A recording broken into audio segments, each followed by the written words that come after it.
All right, we're recording. Okay. Once again, Brian Kynes, the creator of the Tales of Ulran campaign setting. We use Dungeons and Dragons 5th edition to play through and tell our story. And the awesome folks that are with me help me write it one episode at a time. Tonight, we've got people all over the place doing all kinds of crazy shit. Sean has gotten into some stuff. Rachel is off doing some visiting. But we have these three folks here involved, and we're going to have to just see what we can get into. We're not going to try to get into anything earth-shattering without the other ones around, but who the hell knows? Who knows what will happen? But we'll always take what we can get, and yeah, that's pretty much that. So go ahead and we'll start some introductions. Go ahead, Mr. Keaton. My name is Jeremy.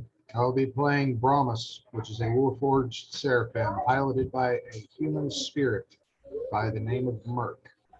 Nicely done. And I want to make a mention too. We try to use things from D&D and because incorporate them as much as we can. But if something needs to be changed for the world setting, like you just mentioned, we base this whole idea of this character off of a warforged. But there would be no warforged in the Tales of Ulran. So we kind of took that idea and morphed it, and that's why we got the awesome character that Jeremy runs. So we take things and try to shape them for our storytelling. Is that pretty much fair, Jeremy? Nicely done. Okay, Mr. Carter, go ahead. Hello, I am Corey. I will be playing Darius, the bard of many secrets of this at this particular junction. I like it. Last time he introduced his character, he says the fucked up bar. And I was like, yeah, we got it. That'll work. Okay. And lastly, go ahead, sir. My name is Colby, and I'll be playing Killtusk, who is a native of the islands we are currently at. And he is a barbarian / ranger. Nice. It's kind of like a combo class. It's really, there's some really, really neat stuff going on there with you, which we're finding out. Okay. So, the last time we played, we had finally got that sea scourge to bug out and run after we had knocked out several of those marrow.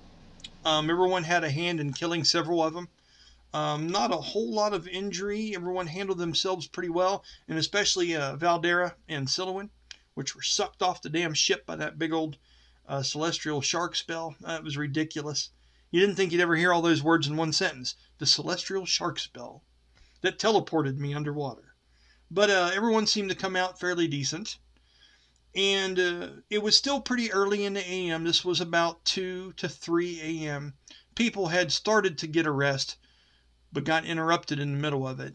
And now was the chance for everyone to either stay awake and finish off the morning and live with just a short rest, or try to get the remainders of whatever sleep can be had on this ship before the sun comes up.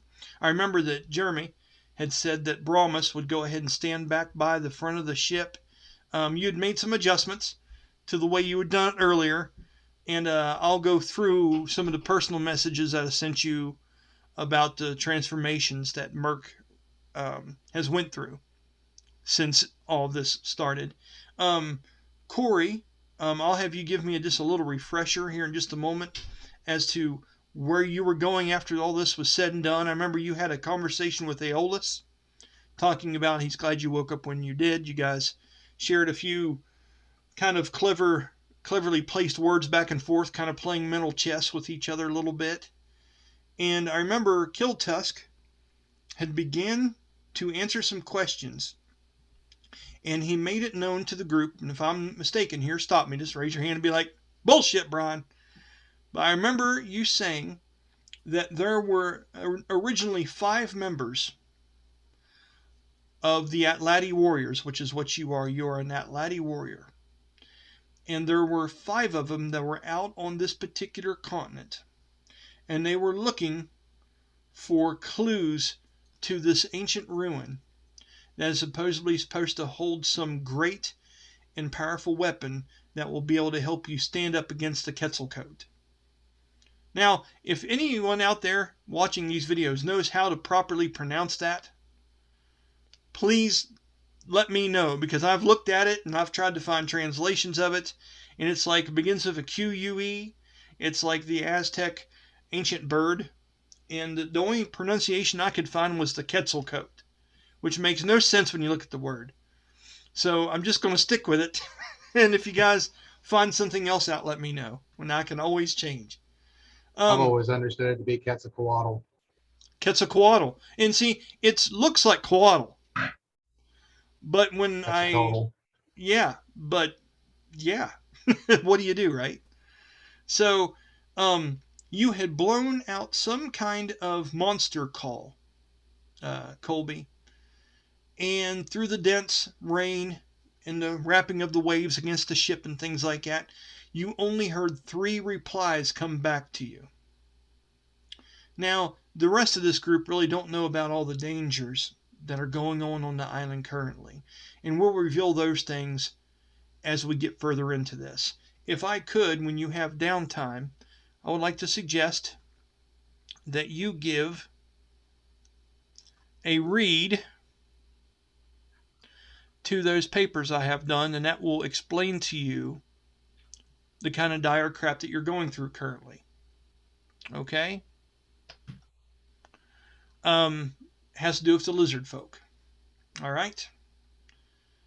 So, I believe the section you'll want to read for that, let's see here, where's that?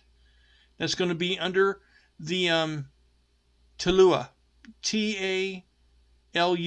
It'd be that paragraph. That's the home of the Atlati, which is what you are. Okay?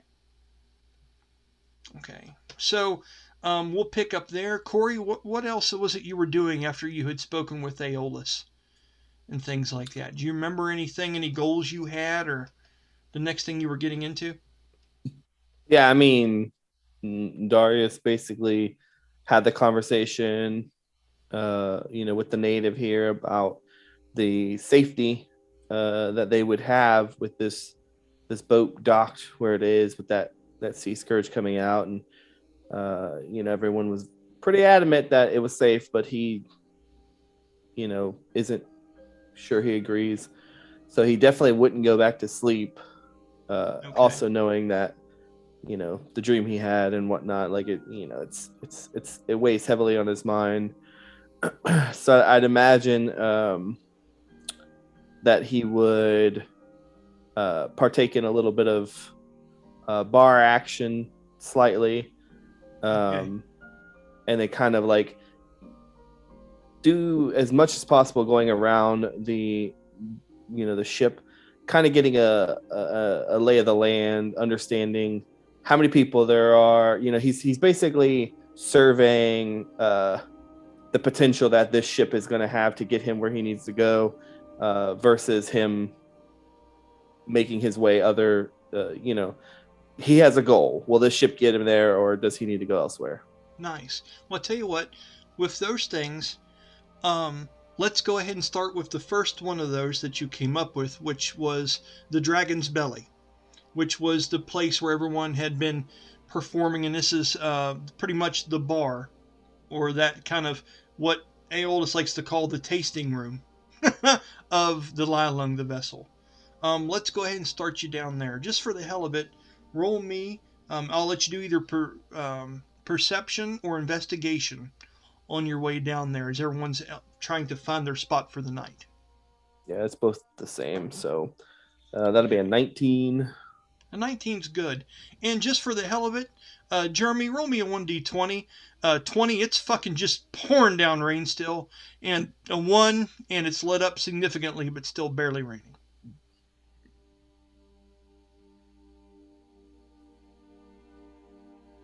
Five.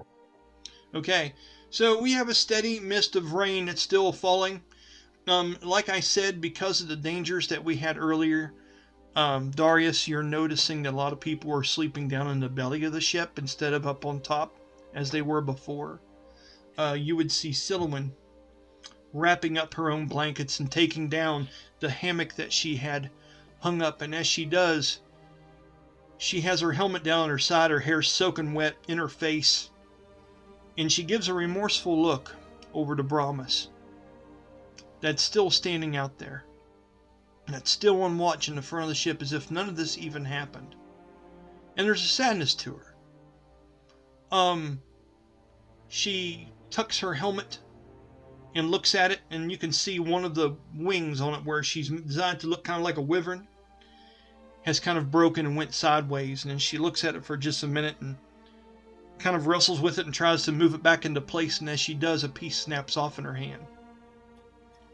She looks at it for a long moment, and she looks back at Brahmus, or the construct that is Brahmus, and she toughens up a little bit, and she puts that fin back down into what's left of her wardrobe, the rest of the armor. And as she walks, you could swear, using a little bit of your ability, you can hear the water sloshing in the boots and things that she has on, because remember, she rolled, she never lost any of her stuff. She was very fortunate. And she privately walks down into the lower cabins, walking within 10 foot of you. If you want to bite onto that hook and talk to her, you're more than welcome to, or we can move on to something else. There's plenty of people here.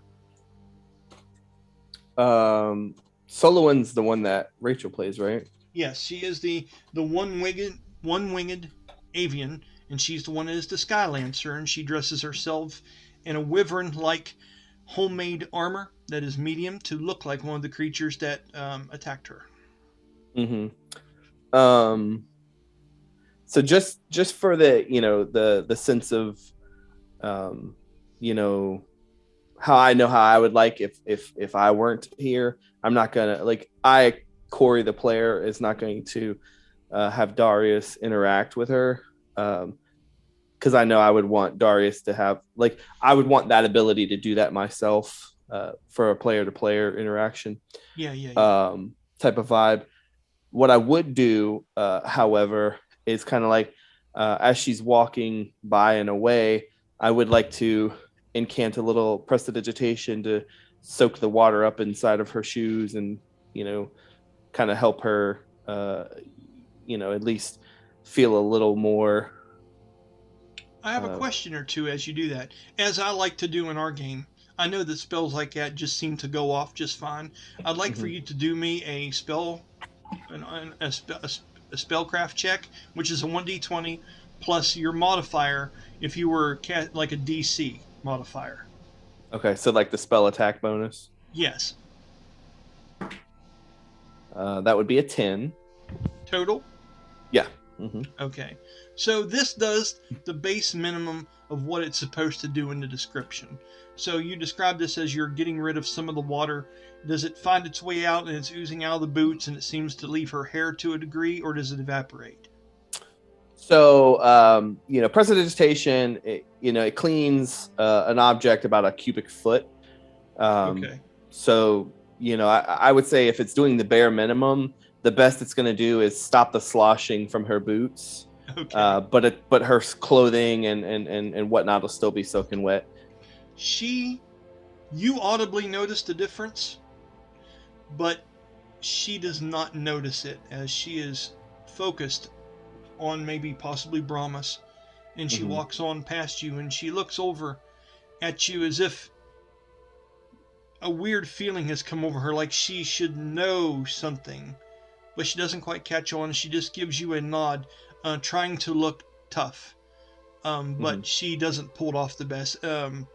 She is a very beautiful, just avians in general are naturally attractive, and this one is a very talented bard and things like that. This looks like the cheerleader that's wearing the football pads during the stuff, you know what I mean? It looks odd, but she tries to give you a knowing, tough look, and you've made a difference. I'd imagine too, basically he did it as she walked past, so it's got a 10-foot range. So basically, as she got right before that 10-foot, it is vocal and somatic, so he would have had to incant a little something. And then, he notices as she steps again outside of that range, the sloshing is lessened, but like it didn't get it, and he's just kind of like, oh, I'm a bit rusty. And as she like turns around and looks, like he doesn't say anything. He just kind of gives her the sense of appreciation, being that wasn't she the one who pulled him out? One of the ones that tried to help, yes. Yeah, like she was the one that he mainly saw. Yeah. So kind of like giving that vibe. Awesome. And because you were doing somatic and things like that, I rolled with advantage, and the second roll was a 1. So yeah, she did. So it's just as we described, which is cool. All right, so as you move on down the central stairway that is in the rear of the ship, and you're going underneath where the captain's wheel is, or where the lodestar typically would be, you go under quarters, you see the long hallway, and you head into the tavern-like area. Now it's in the center of this hallway. Then it breaks off in almost like a wishbone-like shape, and then goes down 2 different sets of hallways.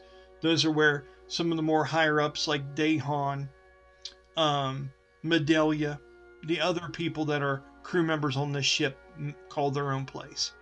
And as you do, and with the high perception check that you had earlier, you noticed something that you haven't seen before. Around the corner of a doorway, as you're walking in, you see, you're not quite, to be honest, this could very easily be your imagination pulling tricks on you. When you look down the hallway, you see this shorter, maybe 5'2", very pale, native-looking girl with hair with some gray in it now, and she moves her head out along the side, and she looks at you with large brown eyes, and she's just peering out of a doorway. And as she does that, and you see her hand, her skin almost has a a grayish kind of color to it, like the life has been sucked from her. And as she looks at you, amazingly, for as much pain as she seems like she might possibly be in, or being ill, she musters a smile that goes straight into your heart. These big brown eyes that she has, there's something about them that's very vibrant.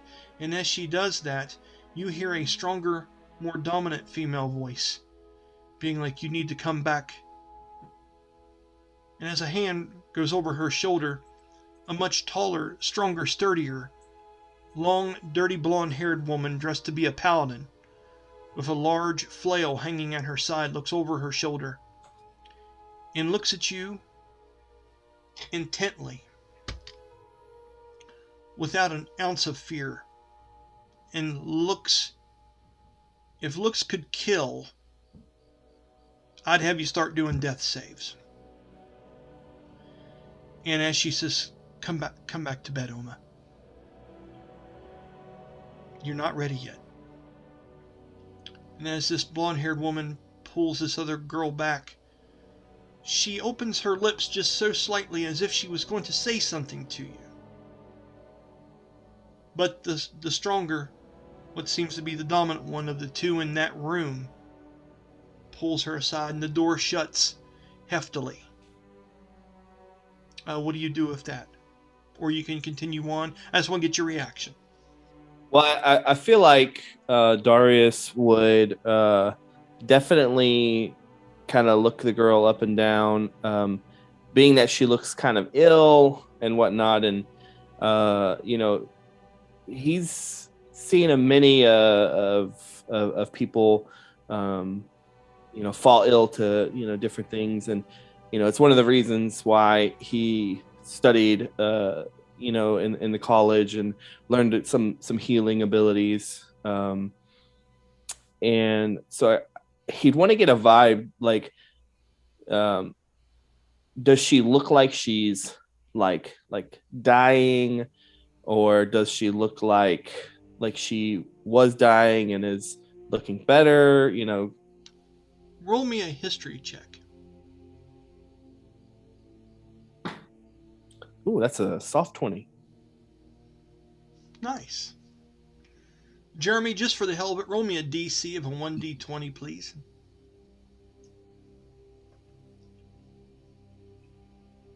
13. Okay, that's good. As you think about it for a minute, right before you get ready to go into the Dragon's Belly, the tavern here, there's a flash of your mind. You've seen her. You know you've seen her, and you can't get this picture out of your head of a frail hand trying to hold up 2 torn pages, and you seeing the big brown eyes come into focus from behind her as she's trying to hold up. Somehow, and you don't know how, she was in that realm with you, and you only get a flash of it, and she was trying to hold up pages to you. Now, tell me what you remember and what you recalled about those torn pages from your book, this ultimate song that you had been working on. We knew the pages were missing. Did you find them while you were in that place, or were they missing still? Oh, so when you say you mean Darius. Sorry, yes. Yeah. So, if for those watching, recalling that episode, obviously, the dream, the pages were torn out, and upon waking up, the first thing he did was dig through his shit looking for his book to confirm, and those pages were missing. Okay. So I'd imagine, with that being said, he was inciting her and looking at that, and that sparked him. Like, as she smiled at him, that would have sparked him, and that was about the time the lady kind of come out and give him that look, which stopped him in his tracks enough to where he didn't rush after her.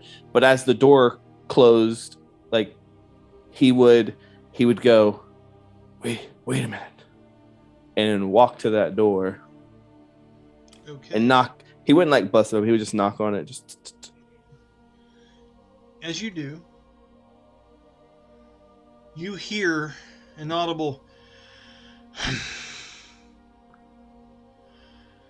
and with that, the door opens up just enough to show Tamara's face. Her eyes unnaturally meet yours, knowing exactly where to look as the door opens.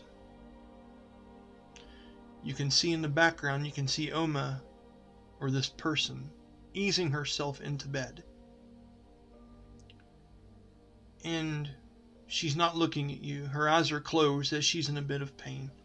And she rolls over and she goes into this bed, and Tamara says to you, she goes, I'm not sure exactly what you've been promised, but this is not your room. I have not been promised this as my room. However, I do apologize for my barging in at this hour, but I have one question that I need. And he kind of like points towards the bed. I know her. I can't explain how, but I just need to talk with her for a moment. She seems ill. Like I can maybe help. She steps towards you in a way to back you up a step to shut the door behind her. Now, do you take a gracious step backwards, or do you hold your ground in this moment? What is it that you do? She's going to step out in the hallway to have a word with you. I would imagine that Darius would at first hold his ground, right. But as he notices that she's coming towards him, prominently, he's not trying to, make any rash decisions. So he would kind of start to back up, definitely, like looking over, he's kind of like pointing his gaze between her and the young girl. Okay. It's very obvious that he's interested in going into the room, but he would take that half step back. She says, as she looks in the door as it closes and locks eyes with you again, and says, well, you have manners, and I'll give you that, but if you ask me a question, then I'll ask you a question as well. Fair? That is fine. She casts Zone of Truth. You see her do it. Okay. And as she does, she looks at you and she says, I am more than willing to help you with whatever we need, or whatever you may have reason to do on this ship. And I will kill you if you harm the girl that lays in there in that bed. And she stares into your eyes and she goes, now it's your turn. Ask your question.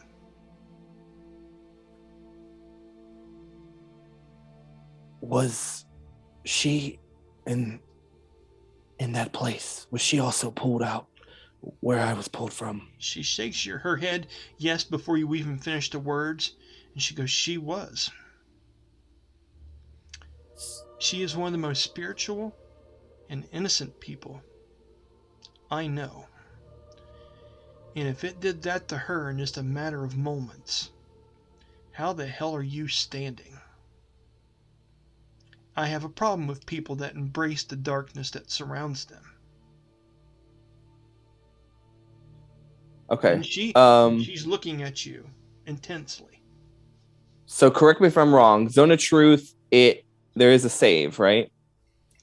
Sure. And I'm using it more theatrically. I don't use it very often, but let's just go ahead and say there is a save. And I'll roll a DC for how well she cast it. And then you can see how you react to that, okay? Well, I think the save's on me. Because but mind you, in my world, I roll things like this to see how potent of a version of it she can. Yeah, I got you. I got you. So we don't just use the 8 plus numbers. We do a 1d20 plus numbers. Okay, so you're gonna roll to see how potent the spell was cast. She did. Cool. Yes, and I know what that number is now. Okay, so now I roll a save against it. Yes, sir. Is what you're saying? Okay, I got you. Yep, and it works that way for you too. And charm person, when you're charming someone, you get to roll 1d20 plus your spell casting modifiers, and that's the DC they have to fail. Same with stunning strike. Same with the fire. It's a really cool way to do things. But it's only if I'm lying, though, right? I don't have to do it unless I'm lying, right?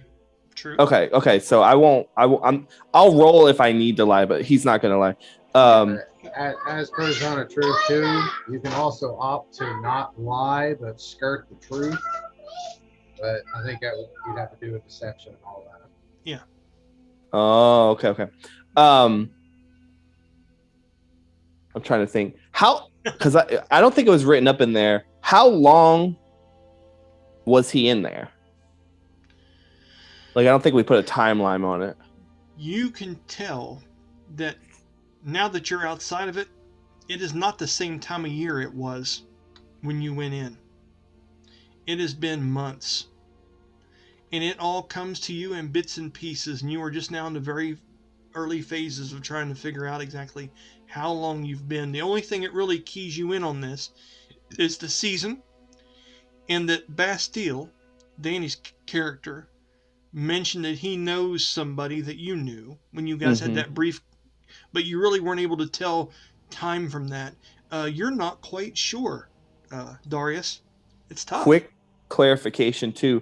Remember, I went through Aeolus's like whole room bullshit. Oh, you did, yeah. So maybe a roll to see if I even picked anything up on that. Sure, yeah, go ahead. Investigation, because I know you did. You actually, let's not, because I remember when you were looking through there, you rolled a really high roll initially. Okay. Remember, I came up with all kinds of off the cuff shit. Yeah, like all this stuff. Let's just add some more stuff to it. Let's make a shit sandwich out of this. So, tell me what it is. The gist all. Yep. That like the gist is how long? Was it a year? Was it 2 years? That's like nothing more than that. I'll tell you in a second. Because Okay. I have a range Okay. that I've wrote this for, and I'm curious to see what happens here.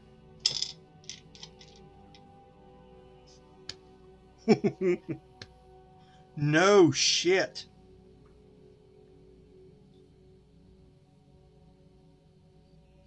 Um,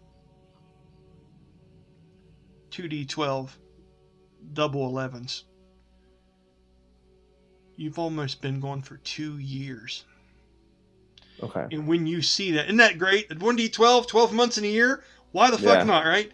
And Yeah. when you, yeah, and I rolled those straight ones across the board. So when you, I would have said, when you saw that in that room, I wouldn't have believed it, to be honest yeah, with you. you're just like, the fuck you say? Yeah. So this is Okay. perfect. This is perfect. Yeah, I like So, it. Go ahead. So when she says that, D&D. he kind of looks at her funny. I don't understand what you mean. I was only in there, but a few weeks, maybe, if that. She looks at you kind of matter-of-factly and has a little bit of attitude, not towards you, but showing a little bit of her own personal charisma. I want to describe to you what she looks like real quick, Corey, just a little bit more. She is... I don't want to get into her whole backstory because that's not what's going on here.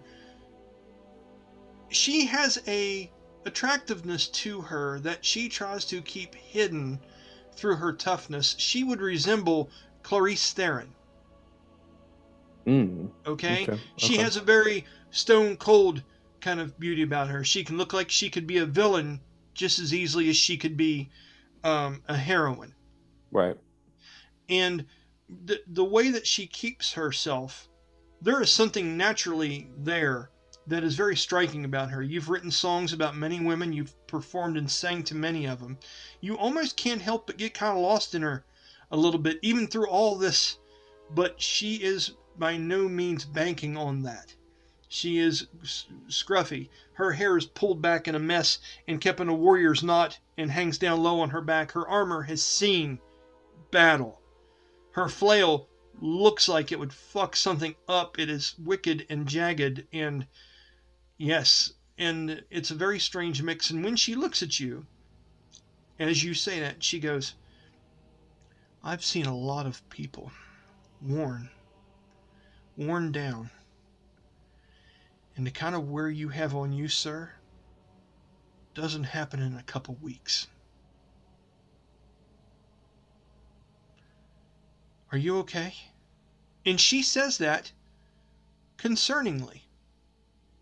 And she squints an eye and looks at you, studying to a degree. What do you do?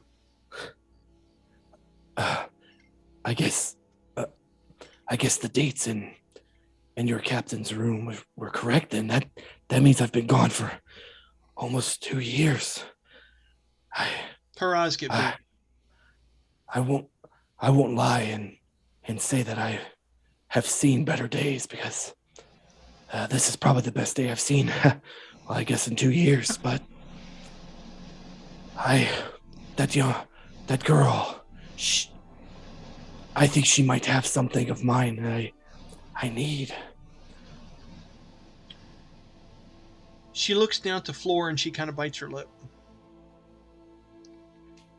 And she looks at the door and she gives it a look, and she looks up at you with just her eyes. And she says, I believe you, but it's nothing that can't wait until the morning. I'll speak with her. I'm Tamara. Darius. I disagree, but I will graciously back away. But the sooner I can get that, the better I will feel. You can count on her safety, and if she possesses what you seek, then it's safe with her as well.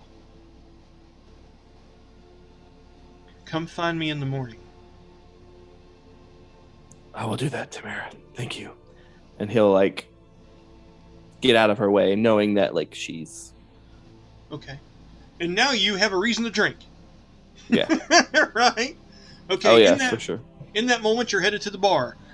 Do-do-do. We're going to flash to Jeremy. All right? Jeremy.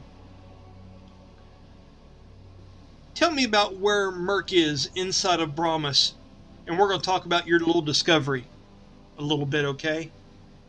So, where are you at inside there, and explain to me. I remember you said you were positioning yourself a little bit differently than you had before, so go into that, please. Yeah, rather than off the front of the ship looking out at the island, he's sitting on the side of the ship facing out where all that crap come from. That way he'd have a better chance of seeing it before anything bad could happen. On the inside, I don't know that he would actually have a particular goal in mind of what he's doing inside right this minute. He's more or less exhausted his books, trying to find ways to fight the bird. He's gone through all the tactics he could find, and at this point, it's dwelling on what's happened tonight, a combination of that, and kind of dwelling on the memories that he's tapped into, and then of course thinking about the battle. Okay. As you're doing that, and you're looking into this, how do you want me to pronounce this again? What is the large bird? How did you say it, Jeremy? And speak clearly so I can hear you, because we're going to pick on you if you're wrong. Either Quetzalcoatl or Quetzalcoatl. Let's go As far as I know. Quetzalcoatl. We'll just try that. Quetzalcoatl. As you find yourself researching into this thing, the problem is, this place is a collection of your memories. It's a collection of memories from a time long before people that look like you were even thought of.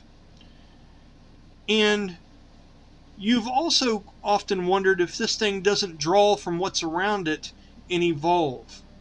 This construct that you're in is extraordinarily unique, and you know it feeds off your own personal memories and the ancient things that you've never seen before, but you've recently noticed it has taken on a couple new things, like the beer mug that you found in there one particular day, and some things of that nature have came to be. And as you're going through and you're going around and doing this, and I'm going to say you're at one of the libraries that you enjoy, okay? And mind you, all the windows look like skylines and memories of your past. You know they're kind of empty promises. When you look out of the windows in certain rooms, it's just memories of maybe your last dawn or your first horizon, or you can hear the call of some very distant battle coming in from the outside. And as you're in this room for an extra few minutes, and you go to scratch yourself like this, as you're looking into a book between flipping the pages. And as you do, roll a perception check.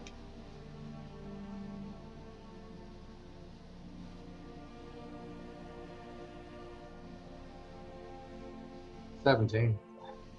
17. You hear something, but you don't know what to think it is. And as you go down to reach and flip the next page, you see a small black hair fall from your fingertips.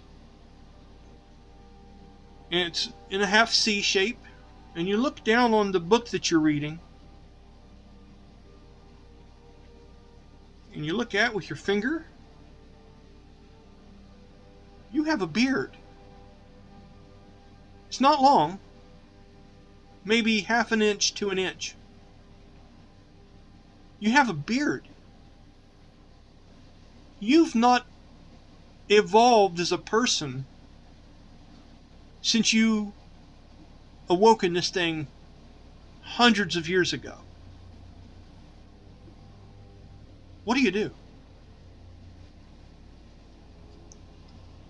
I think he would initially go and scratch, and then he would just just kind of feel It's there, thin and around the neck.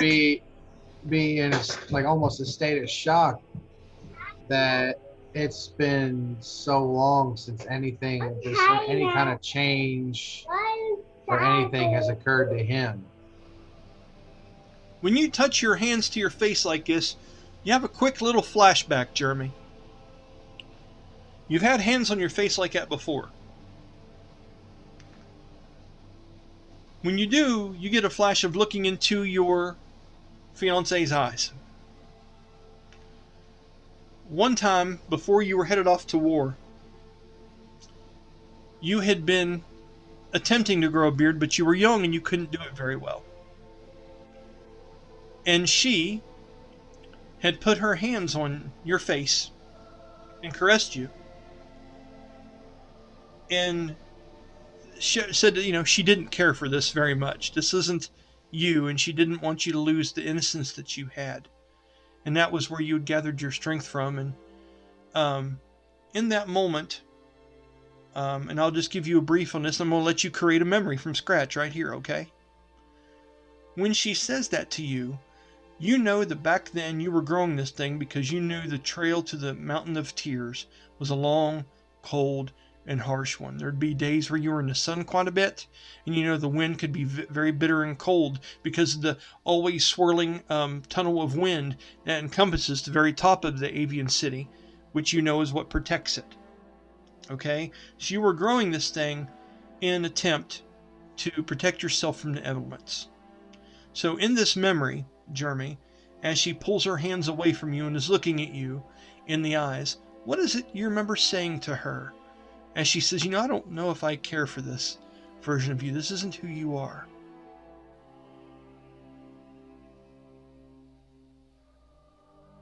Hopefully it'll grow on you as it's growing on me. She looks down and she rubs her belly. And she goes, I just hope that you're the same man when they lay eyes on you for the first time as when I lay them on for what could possibly be the last. She goes, I don't care if you change the exterior, Mercandal. And she runs her finger down your cheek and touches you on the chest. She goes, but this is why I love you. And she pokes at your chest. And she goes, don't grow a beard on your heart. What do you say to that? He'd look down at her and smile. Until the day I die, I will remain just like this. You can count on that. And with that, the memory fades. And you're left sitting there holding this, wondering, is she truly gone? Have I finally let her go and now I can do this? Describe to me what you're thinking inside your head. I'm curious. I would think it would be something along the lines of that, and more or less chuckling to himself, just remembering specifically that she just never cared for it. It was just, she just. Right. Okay. With that, let's give you a pause in a moment. Let's go ahead and talk to Killtusk for a minute, okay? We're getting around the table, everybody. There's some things here I kind of wanted to go over with you guys, and we're having a good start. So, I'm right in the middle of recording. What do you need? Just a moment, everyone. I apologize.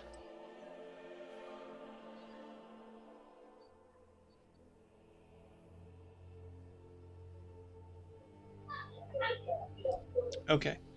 Daughter's looking for stuff for school tomorrow and trying to get her stuff together, which is good. I'm glad she has some gumption. Okay. Moving forward.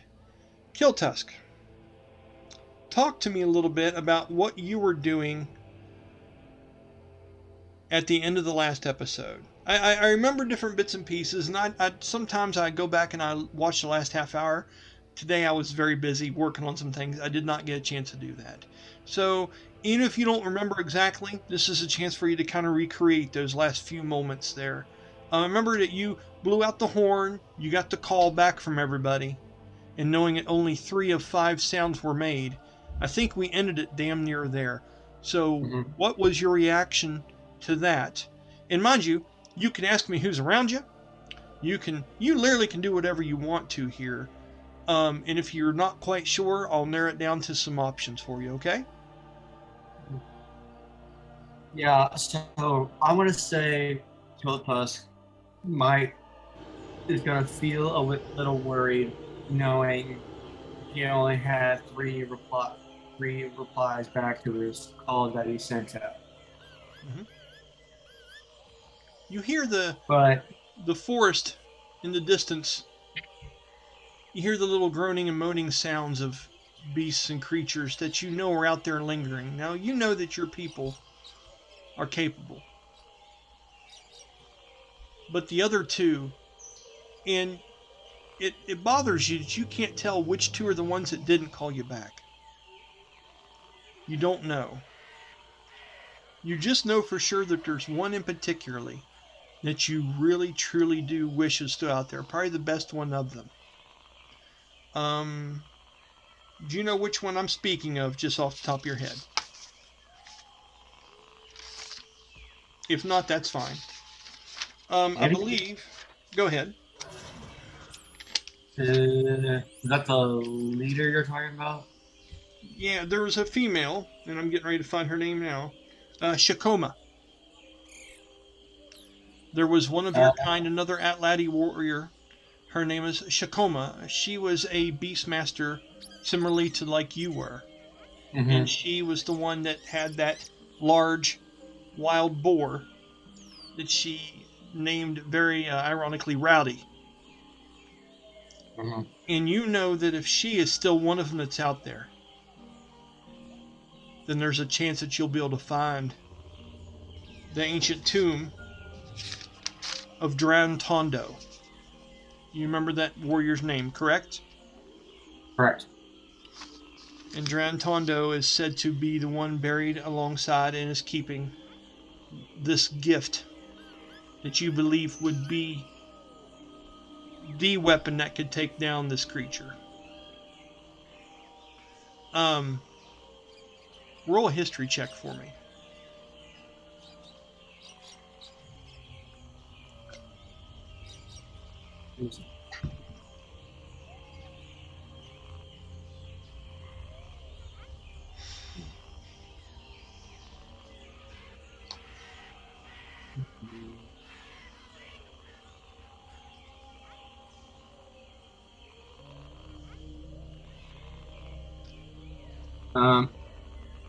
Eight. Yes? Just an 8.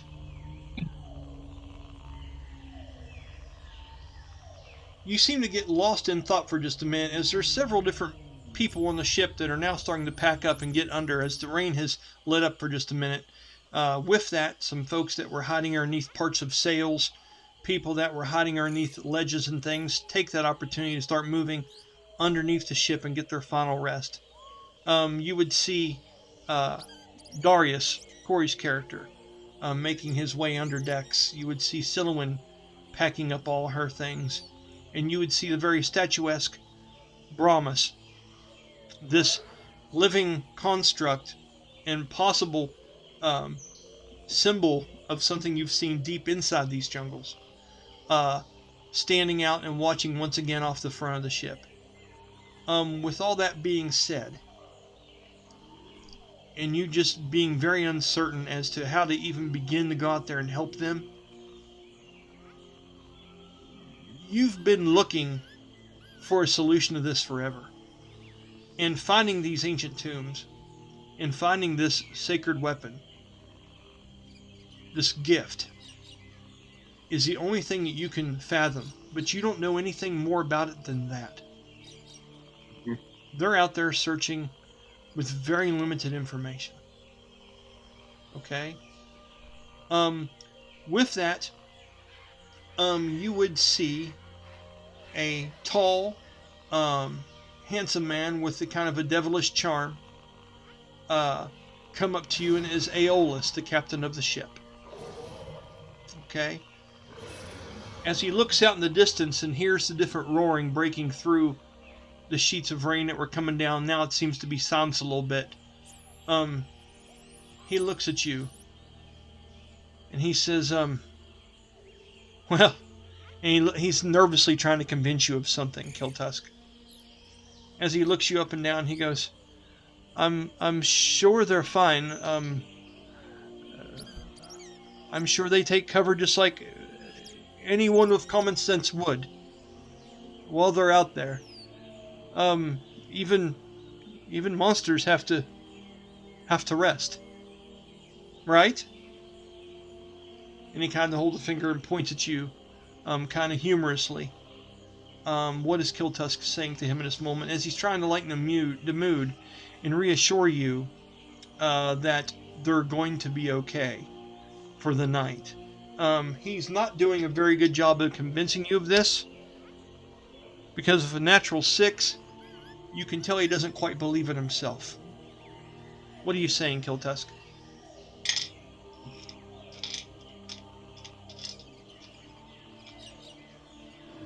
How long have this like group of 5 been on this island again? We're going to say, and did you read up on that stuff a little bit while I was going through the other 2 guys? Yeah, I did. We're going to say that that the lizard folk, or the name that I've given him there, this all happened at least 2 or 3 months ago. And a lot of the Outlaty warriors, which were kind of scarce now that there's a big division between religious ideals and stuff from the main city, it's been at least 2 months. Okay. And you know that they know how to camp, they know how to survive, know how to stay safe. But if the numbers dwindling the way they are, you're just one band of these Outlaty warrior. You hope there are other ones left out there somewhere. But you can't be sure anymore. I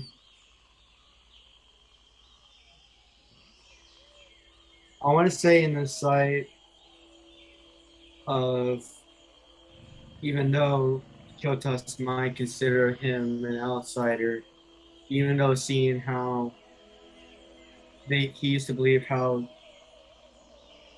they might feel about themselves and like always feel like that they're the high power than maybe the natives of the islands, including me.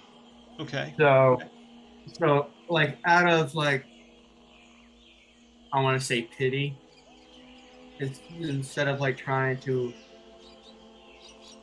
like throw him down even more, Killtusk will be generous and believe, like try to show he believes, or like just kind of convinced by him saying that they might have just taken cover and that they might be all right. Okay. Roll me a, do you believe what you're saying to be true? How do you feel in your heart about that, bud?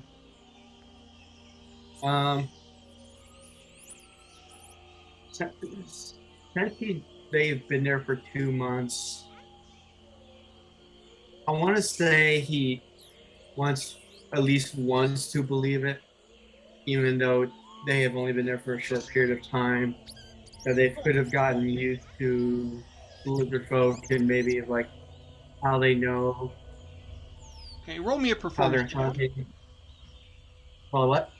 A performance check, please. Or deception. Performance deception.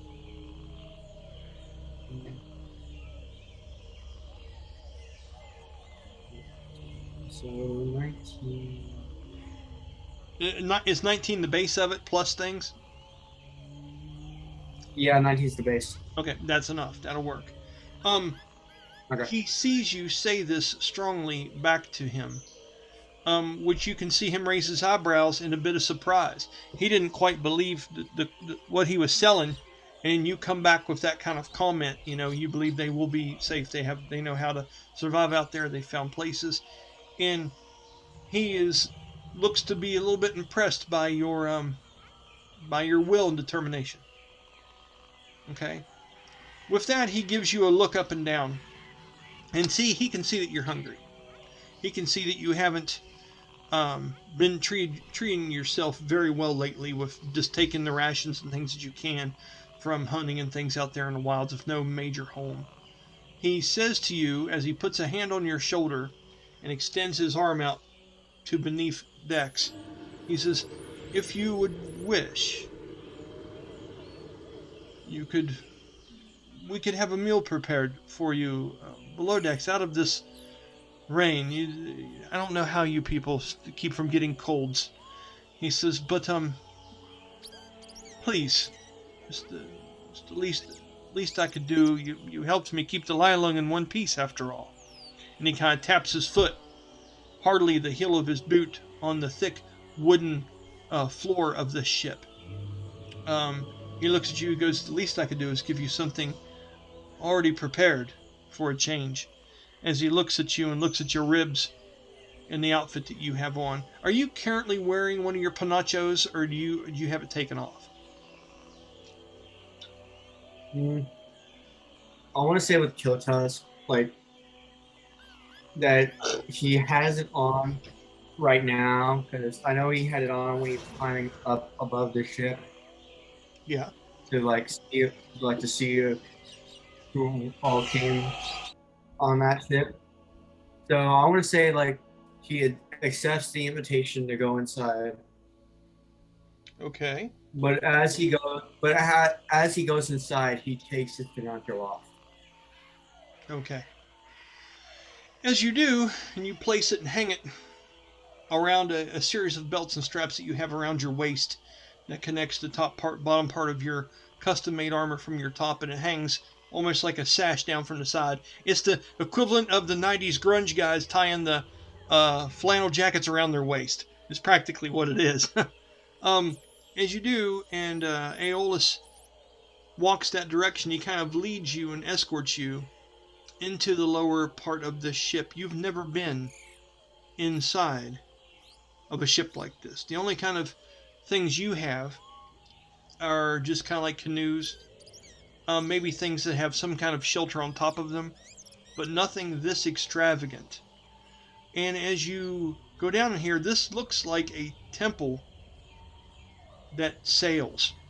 The craftsmanship, the imagery of these great lizards, they're not like any kind of lizards that you've seen around here. They're not dinosaurs. They're a little bit more flamboyant. They're a little bit more dreamlike. The imagery and the way this place is carved and the way things look in here. You can't believe that wood can be manipulated to look like this. This is, you just feeling things and seeing the polish and the perfection of the way this ship is crafted is mesmerizing to you to a degree. Just for the hell of it, I'd like for you to roll a charisma check, just to see how awestruck and dumbfounded you are by this vessel as he's trying to usher you down below to get you a meal. 7. Total Okay, 7. you are definitely stopping at different moments, and he just kind of goes, there'll be plenty of that for that tomorrow. Let's go ahead and get some food in you, huh? Come on. And he continues to usher you down into the lower part of this. Now, are you okay with going down in there? Maybe you want to be underneath the stars. Maybe you're too worried about your people and this isn't something you would do. Go ahead, and this is your chance to tell me. Are you going along with this and getting a free meal? Or are you wanting to stay up top?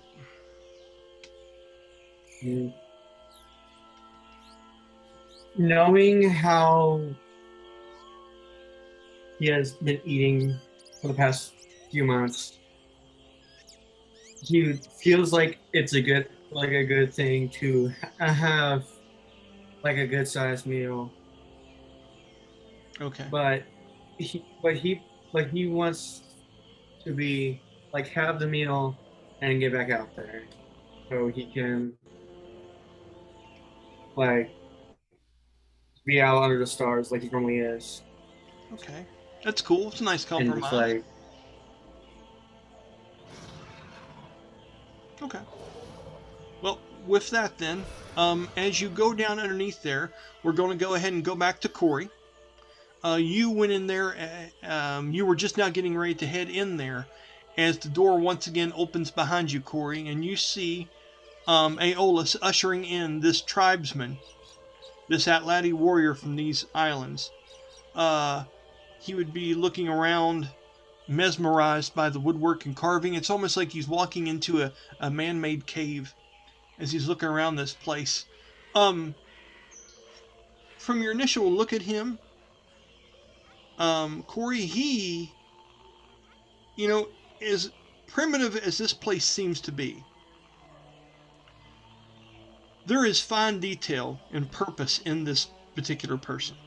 He seems to have a headdress that is connected to his side that resembles a large prehistoric bird. And the craftsmanship to this thing, to a bard and a person that understands fine things, you're not even quite sure how he made this. And that surprises you. Because where you're from, you've never, you would have never stayed a night in a place like this. You would have never been amongst these people, Darius. But there is a purpose to him. Their way of thinking here everything has a use. There's no flash or anything on him. He is a creature of substance, practically. And as he walks down in this, and you are just now getting ready to head into the bar, your mind is also heavy with the thought of you have to talk to her the next morning. You know what I mean? With that, I know you like to speak a little bit. I'll give you a chance to interact with Killtusk, or you can head on into this place. You could talk to Aeolus. He's here too. And I have a couple NPCs that would be in mind that would be inside of this, the dragon's belly, once you decide to go in, Corey. I'll let you kind of lead the charge here. I mean, so you're saying Darius hasn't gone in yet? No, I just had you walking back up the hallway after you had that conversation with Tamara, and the last thing I think we said was like, now you have an excuse to drink. Okay, So maybe you're not even heading in there. You were before, but maybe your conversation with her has changed things, and we'll change that as we need. You guys are right here in like the foyer area as the steps come down. You were heading to that place. Just tell me what's going on. I mean, I'd imagine Darius is very heavy in thought. So while he might look over and kind of notice these things about this newcomer, he wouldn't necessarily pay too much mind or attention to it. He's definitely his first thought is to kind of sit down, relax, pull his book out, and kind of thumb through it. So I'd imagine he would go in to the bar and find a table and grab a drink, find a table and sit down, pull his lyrical book out, and immediately flip straight to the missing pages, and kind of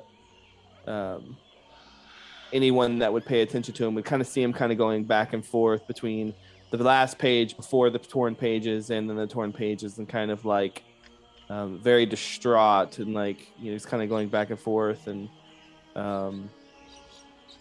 like he's racking his brain trying to see, plan B.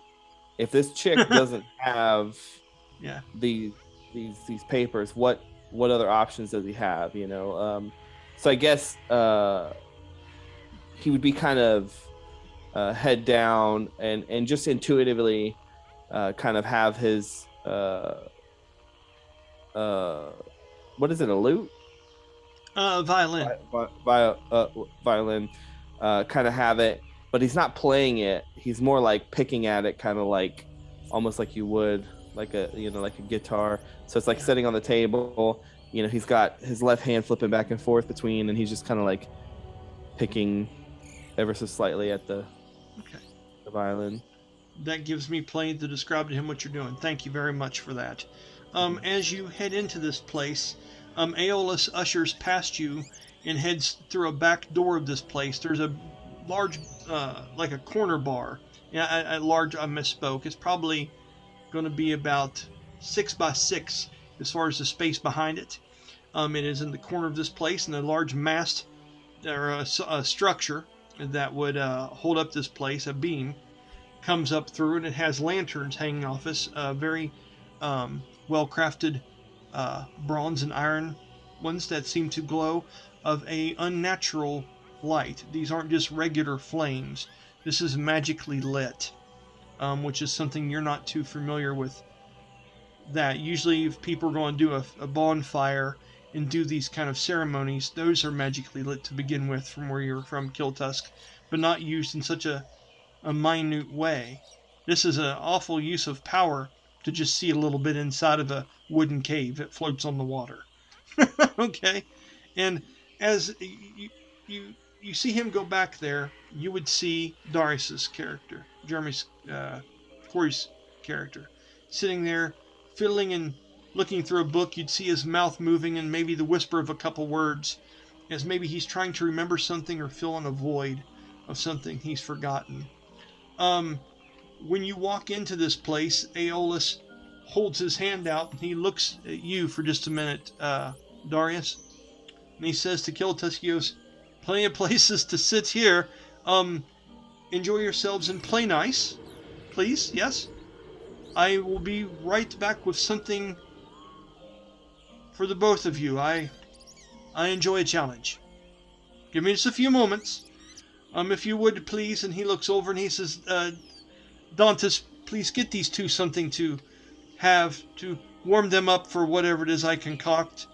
When he says that, a dwarf that was over on the side that was cleaning a 3-barreled pistol that is like that long but that big around, this is literally a hand cannon, looks over at the two of you. This is a very coarse crimson, red-haired, wild-looking dwarf with wild eyes and a beard that has pointed mustache that's been waxed and kept up.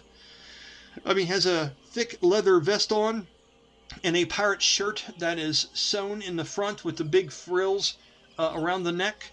He has all kinds of mechanisms on him, what looks to you, Corey, like mechan, which is the word Ulran uses for anything mechanical or an ancient knowledge of that of the gnomes. He has reeks of gunpowder and burnt soot, as he has dark spots on him. He was the one that was up on the bow of the ship that was trying to man the cannons and stuff like that previously. He is the gunner on this ship, if there were such a thing.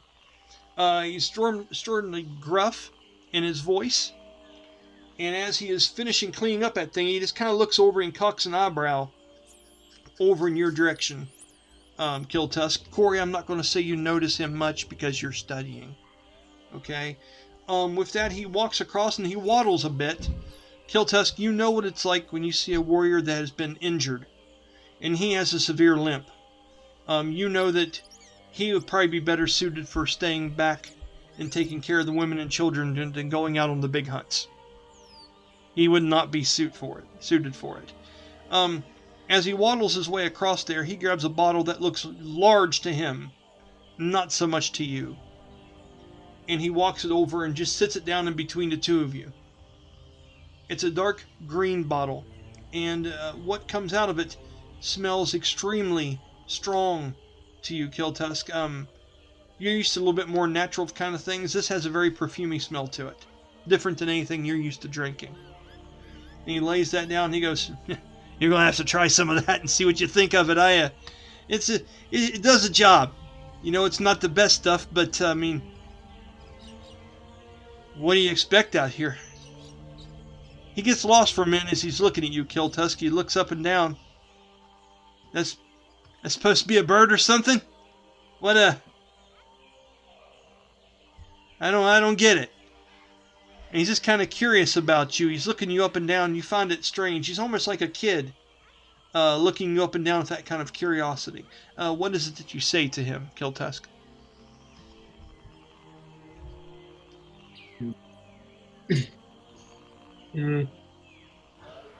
I believe that Killtusk will try and not to feel offended because this character may not know about the challenges that Killtusk has been facing on these islands. So he answers the question by saying, "Yes, it's a bird," and it's the bird that has divided my tribe and have killed so many.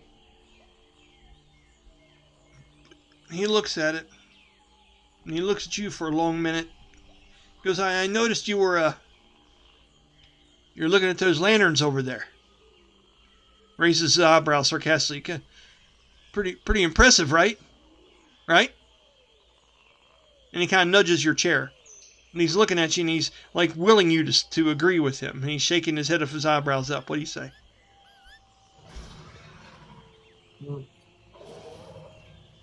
With Killtusk, like, being new to the ship and not having seen anything like this, I would believe he would agree in saying that they're pretty impressive. As you do, he reaches into his pouch, and he grabs 2 shot glasses. And he sits them down on the table hard.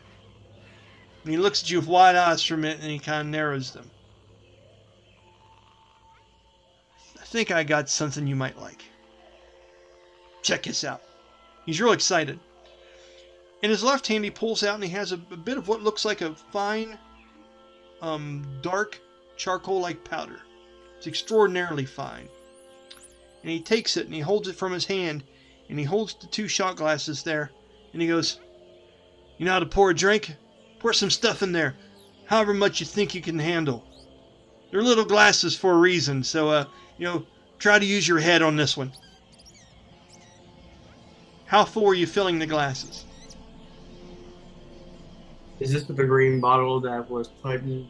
Yeah, and there's 2 good-sized shot glasses laying down now that he seems to have pulled out of one of those compartments on his leather vest that has all those tinkerer tools and shit like that on it. Knowing how this is a new place for Killtusk, and knowing how this smells stronger, I would say, than what he's been used to, I want to say he pours maybe a 1/4 of the shot glass. Okay. He looks at you. He says, I thought he said you were hungry and thirsty. He goes, let me just put it this way. He looks you up and down. And he goes, I might be half of you. Fill mine up. He winks at you and grins. So he obviously wants more in his cup. And he's kind of, he's just kind of swelling up and trying to be impressive to you here. So do you choose to pour his fuller and leave yours where it is? Yes, I agree to fill his up more. And Okay. I'll leave mine the way it is, not knowing And you leave what's yours really where in the it is. bottle. Smart. As you do that, he looks at you and he reaches back on his head, and he has a pair of these goggles that he wears up over top that kind of part this large canyon in this mess of red hair that he has. It's really crimson and dark. And he goes to pull them down over his eyes like this, and he's grinning. He's nothing but all teeth and that mustache and that nose sticking out. And before he puts them on, he stops. He looks at you and goes, and he looks at the feathers and shit on your panacho. And he looks at you and he goes, might want to step back just a little bit. Haven't done this in a while. Yeah, it's going to be great. He takes it and snaps them and puts them over his eyes. And he's got he looks like looks like a prehistoric fish. He's got these big goggle glass things on his head, and his eyes are real big, kind of crazy looking. And as he does, he takes that black powder and he takes it and blows it and blows a dusting of it. And it seems to just barely settle like dust would settle on top of a pond of water on top of the 2 drinks. And as he does, he walks over there and he grabs that pistol. He's like, I love this part. And he takes it and he pulls back the flintlock to it and he holds it down there beside the drinks and he goes, and he click. And you hear 3 different clicks as there's 3 what look like little hammers, like you would imagine someone would use in a mine. Just go click, click, click. And as they do, sparks fly off of them. You recognize this. Do an investigation check for me right off the top.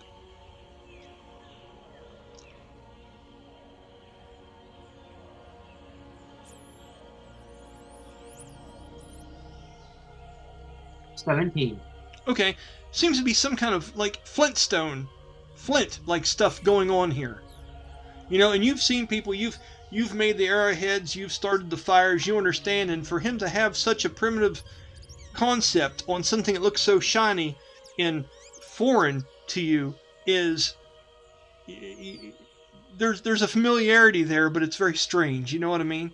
As technical as these people think they are with the big glass goggles and all the intricate things, at the end of the day, he's just smacking stones together, man.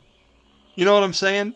It's really funny for you to see that. And as he does, it engulfs the top of these two drinks, and a blue, red, and orange flame shoots up like two little jet streams real quick, and then they settle back down, and there's a constant glow on top of the drinks.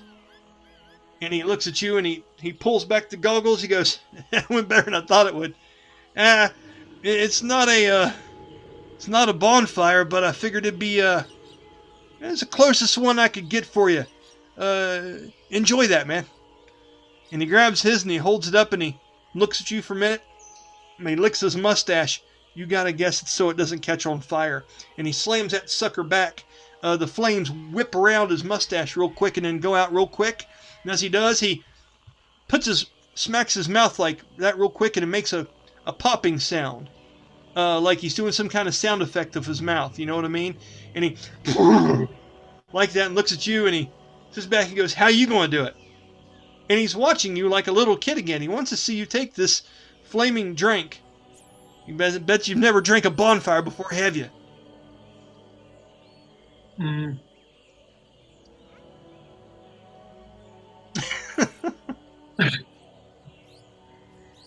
He's getting a complete kick out of this shit. I want to say Killtusk takes it. He will take it. Roll a dexterity check. I want to see how you do. I don't know if we need to drop and roll or what happens here, how you choose to do this. I've watched YouTube, and I've seen this shit go bad before, Colby. Yeah, Jeremy's like, I have too. What'd you get? 21. Okay. So, in doing this, your skin is thick. You are tough. You're used to climbing up trees. You're the guy in the video that climbs up the trees, grabs the beehive, and is looking at the honey and shit, and the bees don't even bug you. You know, you're that fucking guy. And as you're doing this, wham, and it does, and I'm going to say a little bit of the flame kind of catches on the side of your cheek for a minute, and you just kind of look at him and put it out. Doesn't phase you. And when you do it, he goes, "Oh, yeah, that's how you do that."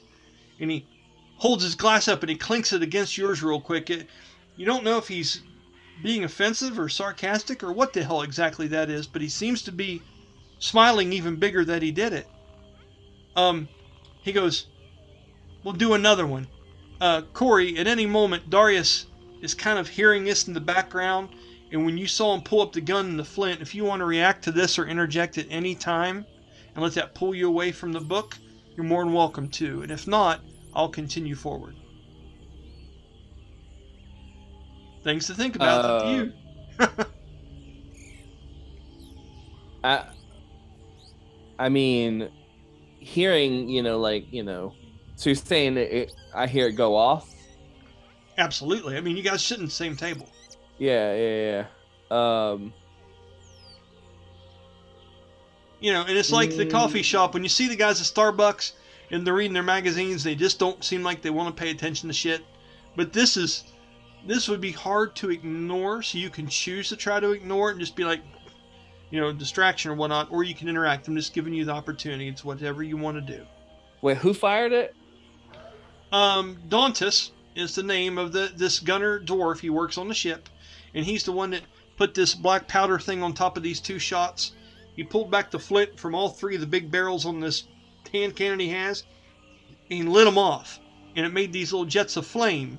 Mm-hmm. And then they both were taking like flaming shots over here at the table. Right. Okay, I got you.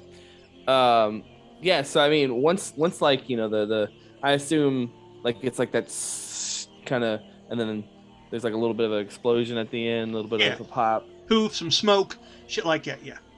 Yeah. I imagine. How close are they to Darius? 4 foot.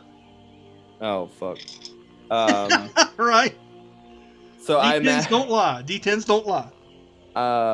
As the poof happens, I imagine like Darius kind of like grabs the book and like puts it close to his chest, and he's just like he kind of looks up real quick to see, you know, because he caught like, that glimpse of that flame real quick, and like his book is right there. Yeah, and his book's right there, and he's kind of like he grabs it and immediately he kind of like says a few words of cursory towards the dwarf, and then stops for a second, and like you just see him like kind of holding his book, and he's kind of like not like he's just like,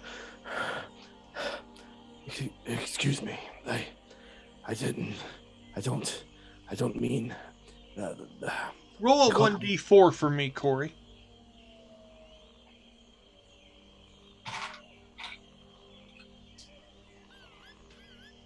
That's a 2. Add that to your number, and then please continue. Okay.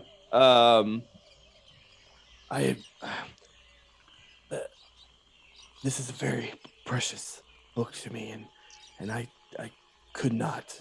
I understand you're here to have a good time, have fun, drinks. It's wonderful, but please, just be careful. Dantus looks over at you and pushes the 2 glasses to his side and reaches down and twirls one between his fingers masterfully and sits one in front of you. And he looks at you and says, I'm not exactly here to have fun, but as long as my heart's beating, I'm sure as fuck gonna have it. You should too. And he goes, what was your name again? And he's talking to you, Killtusk.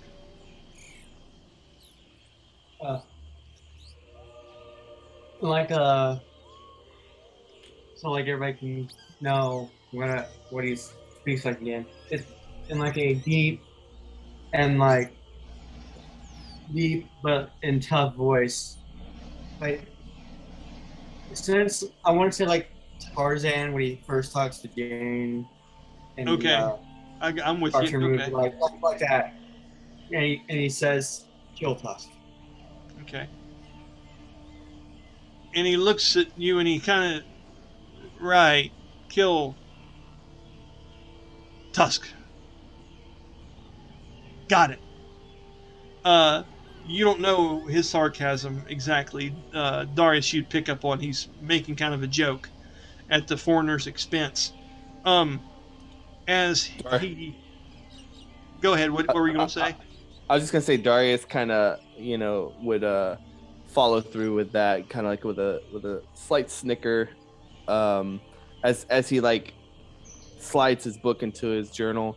He kind of like, Darius, looking at Killtusk. Okay. So you guys have got your names. With that, the door comes open from the back of the bar. And it's Aeolus with food. And he comes, all right then, here we go. Dantus, clear this ridiculousness away. Killtusk, do you pour a drink for Corey out of that bottle that's sitting beside you? Dantus would mention to you not to pour him one as weak and feeble as the one you poured yourself. As everyone seems to be, as he seems to stand up and push the shot glasses over to the side, making room for the food that Aeolus is bringing to the table. What size drink do you pour, Darius?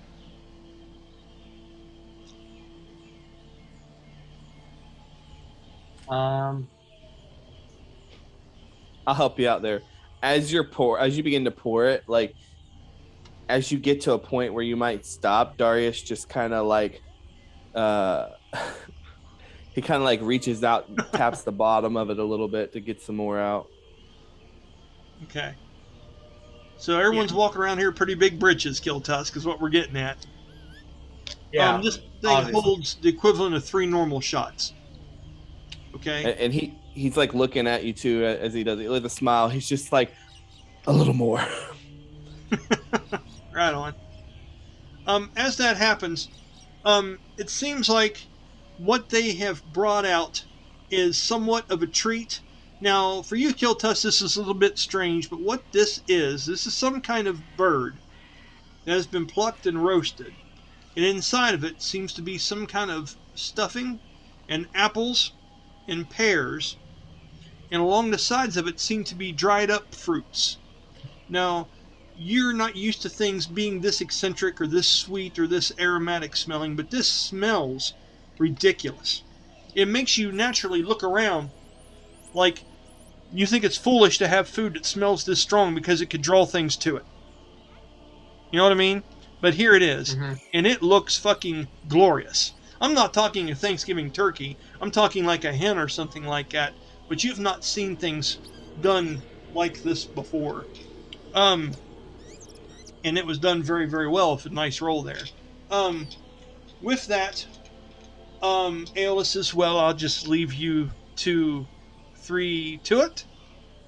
And please be sure to share. We don't know how long we're going to be here, so look at this as a one-time only kind of meal until we either find something else to eat, or maybe someone uses that bow and gets us something else. And he's looking at that bow that you have on your back. He goes, until then, 3 o'clock in the morning. Someone needs to head into the woods at light, so do use some caution. And he looks at Dauntless and stares at him intently. And Dauntless just kind of covers his eyes and nods and looks the other direction. He's not thinking it pertains to him at all. With that, he leaves. And I will fast forward just a little bit here unless someone wants to intervene. But I will say you all partake and eat into this. It was made very well. You can interpret how you enjoy it on your own personal parts. But there's one particular thing I wanted to make a point about here during this meal.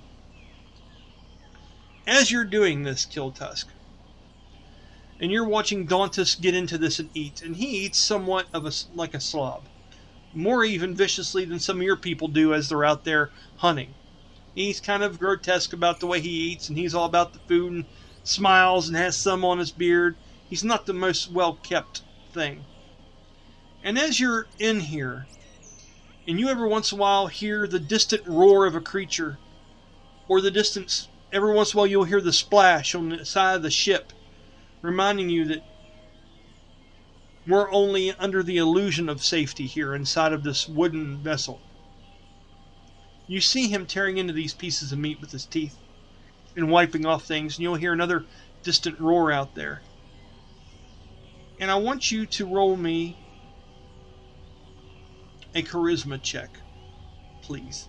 1d20 plus your charisma bonus, and just tell me what you get. 14. DC was 15, so you just barely failed. Okay, because this would have been harder than just an average thing for you to overcome. Okay, the urge for you to get back out there becomes overwhelming. Now, the nature of how you do it is completely up to you. But as you sit here inside this place and you kind of see him tearing at this bird and eating at it, and you would see Corey's character breaking some of the bones and Darius taking to it. Darius, do you have what are your mannerisms when you eat typically, if you had to make something up here? I mean, I wouldn't. He's not like a fancy, fork and knife kind of eater. Blue but he's collar. not like, yeah, he's not gonna tear in, hands, and if there's forks, he'll use it. If there's no forks, he'll make do. Okay. And just as you're watching them and as they're breaking the bones and going through and eating this, and you're hearing the distant sounds, you don't have time to wait. You need to get out there and make sure that these 3 survivors know that you're around. Least of all, or the most importantly, Shakoma, the female that is one of the greatest of the Atlati warriors that's out there. Her and Rowdy, the Dire Boar. And as you sit there and you go through and you eat a little bit of this stuff,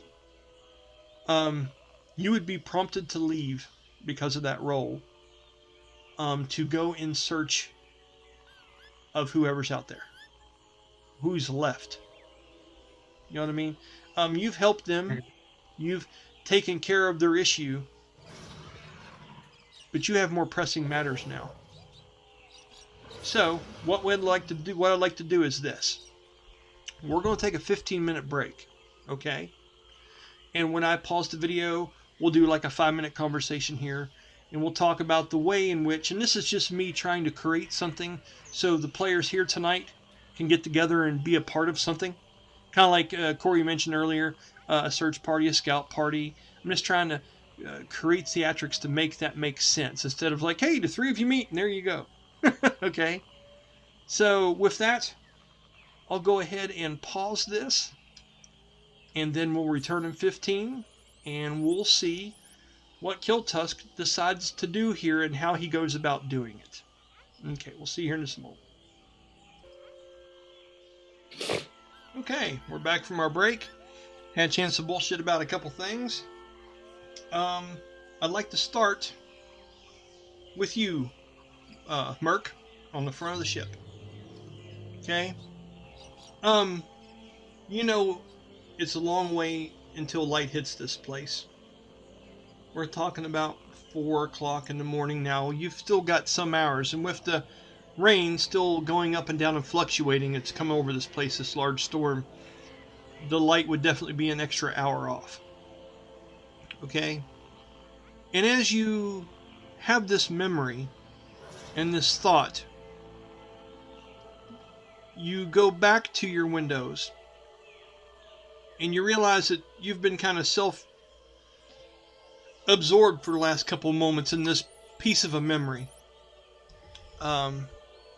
And with that, you would probably make haste to get back to the watchtower that is Brahmus. Okay? As you do that, roll me a perception check.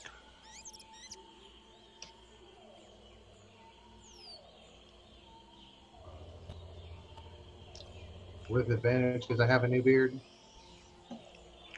Yes. Oh, well, it's a dirty 21, so. Okay, yeah. You found another D20 in your new beard. Wow. Way to abuse the DM. I'm glad that worked out for you. I didn't even have to roll a second one, so it's all good. Whatever. Don't patronize me, sir. It's all good. So, with your dirty 21, you notice in the distance trees move. Probably about 25 yards into the forest line, and it's neat as you stare out over the ship with the rain, which is now still at a very medium pace, a very heavy, steady drizzle of it. It's enough to cover your windshield. It's that kind of rain. That piss gets you mad kind of rain, right? And as you look out in the distance, you can see big wafts of wind that take all the top of these tropical trees in this forest that move in and bend it in waves. You know how it is. The underneath of these great leaves is usually a little bit lighter color than the top.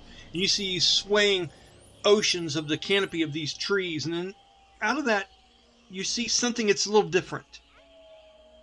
You see some shake. You see a flock of colorful birds that look great in the night air. Come out and the moonlight strikes them just right as they take off in a bit of a panic with a 21. It seems like something is making its way towards the beach. What is it that you're doing? I'd say 50 yards out, half a football field away from reaching the edge of the black sands. And it's very obvious that it is making its way our direction. I wouldn't say it's so much your direction as it's just getting out of the woods or coming that direction. It doesn't seem like it's making a beeline for you. It seems to be making a beeline out. I think he would get in a position to where he could act quickly. He'd go ahead and have his sword out. Everything else, just kind of watching to see what happened. Okay. as you draw your sword, Killtusk, while this is going on, tell me about where you had your where Loki was going to be located, where he was going to be while you were on the ship doing these things. Would you like me to make something up, or would you like to tell me specifically what he was doing? I wanted to say I had him making making his patrols I would say on and off the ship, just periodically be either on or off. So if something's off the ship and you can't see it, you can just jump down there. Would And Brahmus have seen Loki? That's what I'm trying to find out. I want to say there would also been periodically where he would gone farther out of the shore, probably more to the tree line, just in case we needed to. So, as you're down in this ship, you feel something very familiar, Killtusk. You and your creature have a unique connection, and you've seen that, okay? Now, I'm going to touch on something that is an ability that you will have moving up in levels, and I'm going to give you a little taste of it for here. Just a generic little version of it, something to move forward towards, okay? As you were doing this, you get flashes, as if you are gazing through the eyes of Loki. You can feel your heart race, and you feel that hyper awareness starting to almost kind of force itself on you based on the alertness, panic, or whatever this is coming from Loki. Alright? And as you do, you see flashes of the wood line from standing in the water. You can feel that he's standing in there, and you can feel the blood in your own mouth as he has been eating fish up along the banks and fishing here in the night, and every once in a while a flash of lightning would show an image of a fish going close and shallow. He was snapping in and grabbing them. And you hear this sound. I would like for you to do me a history check, please. Coming from the wood line, as Loki's head snaps up, and all of a sudden your eyes become his for just a brief moment.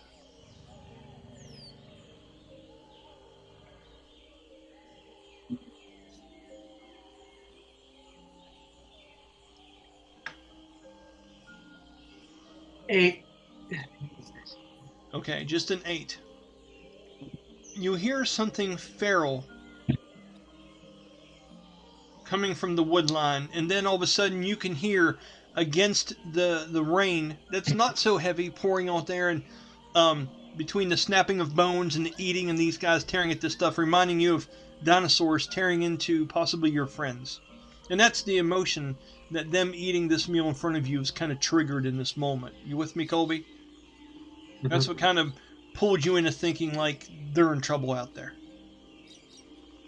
And now then you hear the krill and the shriek of Loki.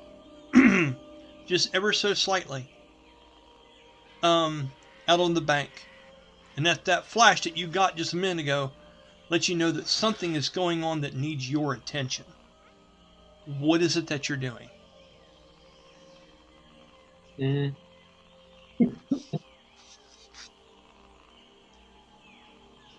I guess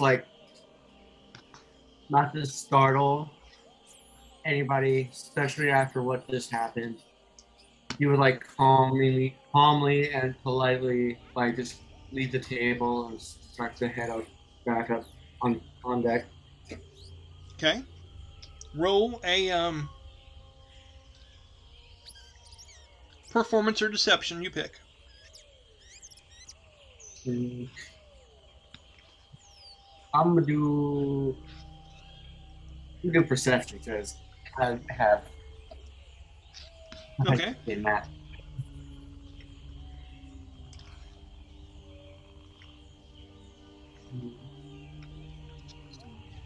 $18.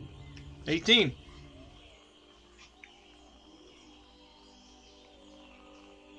Corey, he gets up from the table, looking distant after he's had some food, but not as much as you would think a hungry person should. He just begins to make his way out of here. And in the middle of that, you can hear Aeolus mixing drinks and ice cubes being mixed in a container behind the bar in the distance. And I would like for you also, Darius, to roll me a perception check. Soft 20. You hear something very faintly that sounds like this Allosaurus-like creature that he had. You would imagine that he's going to that, but he does not seem to be alarmed at all. But you've heard some kind of bark, if you will, some kind of minute roar, or some kind of identifying sound that the creature has made to the outside of the ship that has made him get up and walk that direction. What is it that you are doing? I mean, he's just walking there. He's not like... He just said he's going very nonchalantly. He doesn't want to draw attention to himself. I mean, That's I guess... why he's going easy. I guess as like I would assume, you know, I hear that and I kind of look back as I'm like taking a sip of my drink, and then I turn back as he's getting up and leaving, and I'm like, roll an insight check. Yeah, that's what I was about to say. DC's 18. That one. Maybe he's got to take a leak. Right. Yeah. So like, I'm not quite putting two and two together.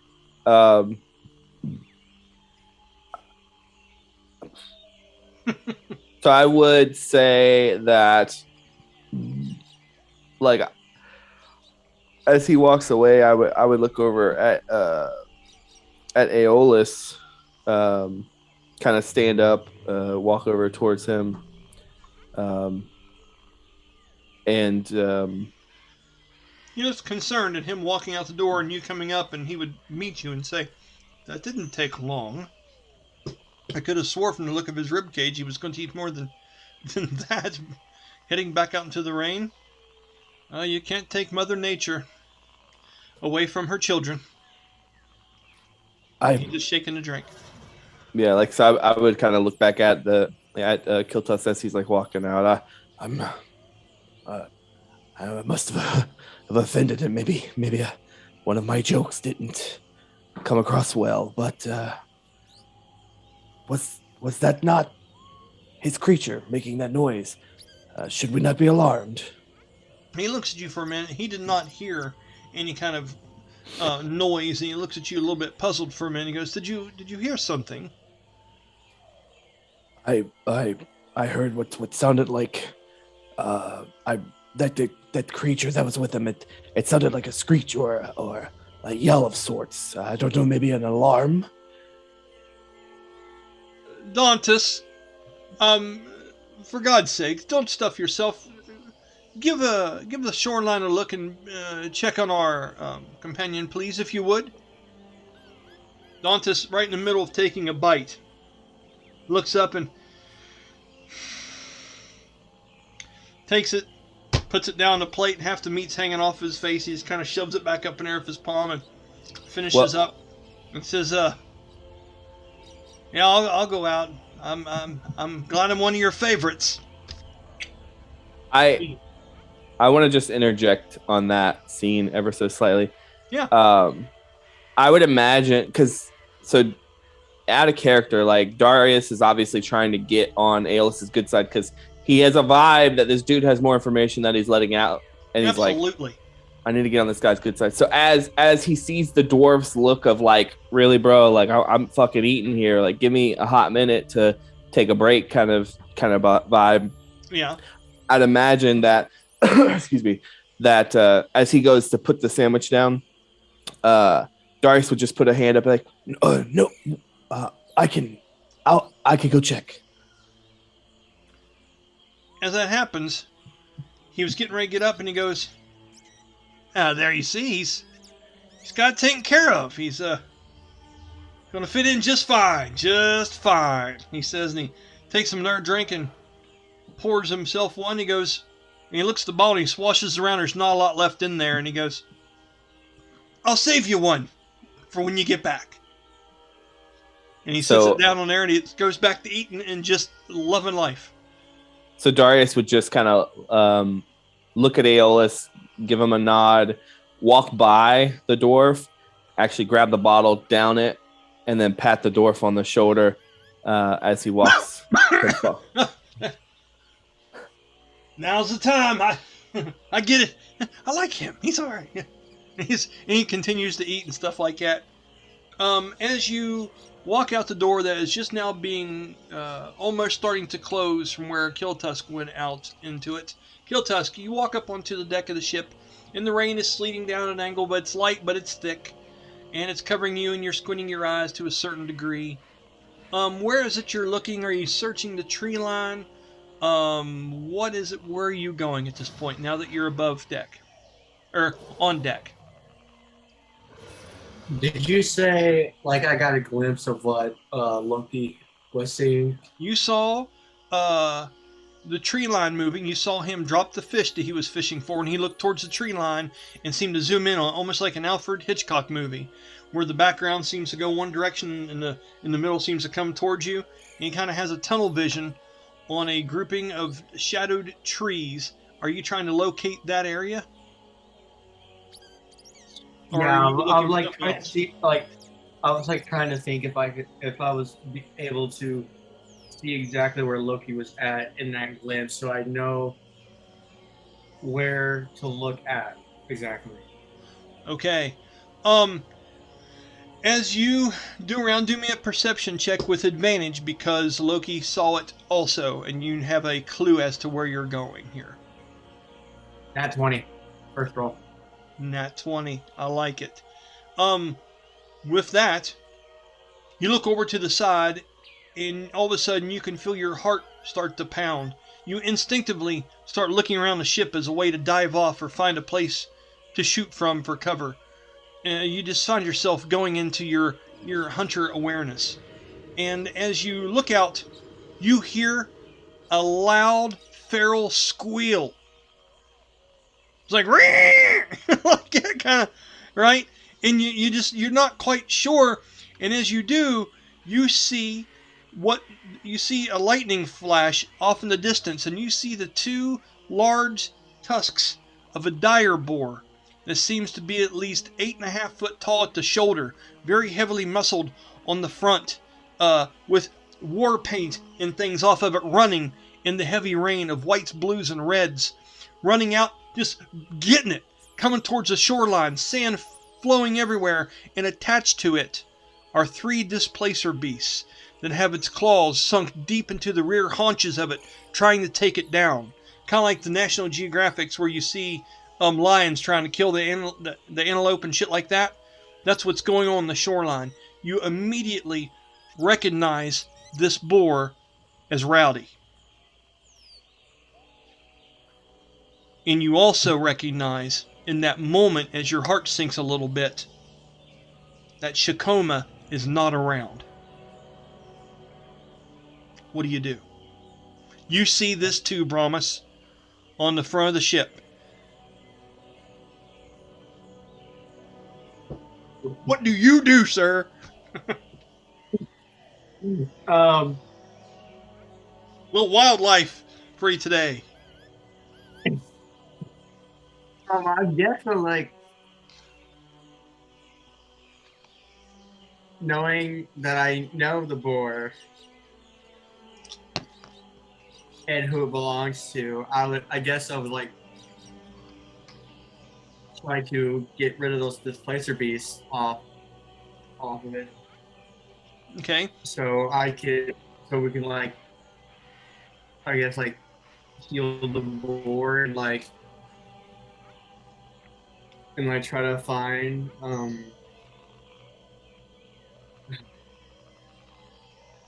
what's her name? I had it in when Shakoma. Shakoma. Shakoma. Yeah, so I guess we can like treat the boar if we can get the beast off successfully, and like try to find wow, Kima. All right, Sha, and then Sha. Kuma. Koma. Coma. That's Coma. Yep. Okay, I think I should get it now. You should write it down, is what you should do. Corey's like, rookie. He's just shaking his head, giving you. Just call it Shakala. Yeah. Or Shaka Khan. You know, whatever works. Shaka Khan.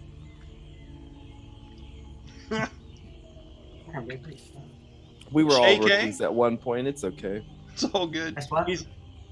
He said you're doing a great job. I was asking for the spelling, man. I know, you're like, I didn't ask for homework, Brian Cons. I didn't ask for homework.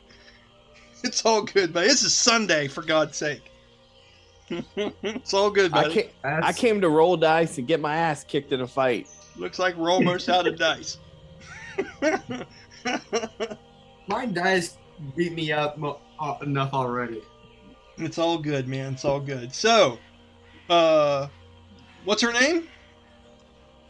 Shakoma. You are worthy, sir. All right. So, And I only have the S on here. see, there you go. He's like, I'm writing down one letter, you bastard. I'm not giving in. So, you have options. You are wanting to. You said you're wanting to deal with the Displacer Beasts. You are quite a bit away, and since I don't have this just prepared, we're coming up with this. We're doing Theater of the Mind, everybody, which is fun to do that sometimes. I can't have everything in a 2.5 hour long detailed map, so we're just going to go for this. Okay? So, the ship is into the sand, but it's still 10 foot down the water. When you're beach, you know, the ship's still in the water. So, I'm going to say you are at least 30 to 40 foot of water you'd have to track through to get to the actual standing beach line. Okay? And then with the rain and storm like this, it's hard to shoot at the creature like this. You know that you've taught Loki how to move in ways where you can hunt around him. Rowdy, at the moment, doesn't give a shit about any of that. He's got Displacer Beasts trying to eat his ass. Okay? So he is shuffling around and spinning those tusks, and so one up here, and it latches onto here, and he's swinging his head around and shit. And you can't get a real good definite shot. If you would, there'll be disadvantage to make sure you don't hit him instead of one of them from this distance. Okay. You also have control over Loki, which is out there, I'm going to say, standing in knee-high water for a Allosaurus. And I'm going to say he is equally... roll me 2d20, Jeremy.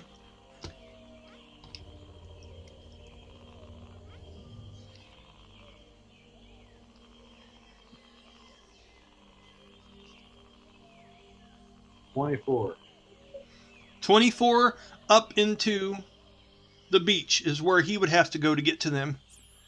The tree line is going to be roughly 70 foot from the edge of the water to the tree line. So, I have it all drawn up here. R for Rowdy. Okay. That is what you would like to do. So, Corey, as you go up, you see him whip his head around. Darius, you see a Killtusk whipping his head around looking at things as you hear this squeal off in the distance that pierces through the storm. It seems to have his attention. Tell me some body language here, Killtusk. What is it you're doing? Where are you scampering to? I'm going to let you kind of lead on this. Then I'm going to go to how Corey's helping. And then lastly, I'm going to see what Brahmus has to do with all this. Then we'll just move in that direction, see who gets close and what happens.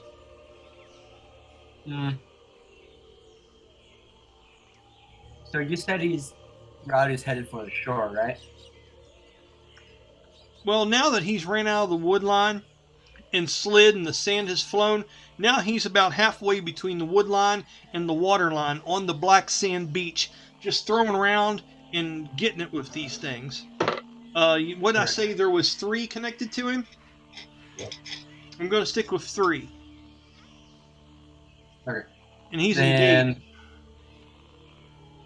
I want to say I would like go like he will be like sort of rushing to the side that Rhodey's on, like so it can be closer. And I'll guess he'd like be like in a steady stance to like fire his bow like more accurate and precise, especially with Rowdy moving around trying to get rid of these beasts. So you're not hopping over and into the water. You're trying to run up the ship and get closer to the target. Yes. Now, I'm not trying to put words in your mouth. Is that what you're telling me? Because if you're moving, try to get a good shot, that's about the only direction you could move, would be going towards the front of the ship, which is pulled into this. There's either that, there's jump over the side, there's take a moment and tell Loki what to do. Those are your three most apparent options, but the sky's the limit, dude. You've got spells, it's D&D, man. Have some fun with it. We're going to call it, so you're heading towards the front of the ship. Is that okay? Or is that your final answer? So how far would I be from, I would say, like, from the ground if I do jump over? If you jump over, the ship is at least 15 foot up out of the water. If you jump into the water, it's going to be over your head where you are currently standing. I'm going to put you at the front. And well, remember, you come out of those quarters, you're on the back of the ship. Or at least the back quarter of the ship. If you jumped over there, you'd have some swimming to do. It would make more sense to run up to the front of the ship and then hop over, where you can hit a lot more shallow water and get a better foothold quicker. Now that's just on first impressions of it. So I'll give you your first, and if what you're truly wanting to do is, do you want to get there, do you want to command Loki, or do you want to try to find a shot from where you're at?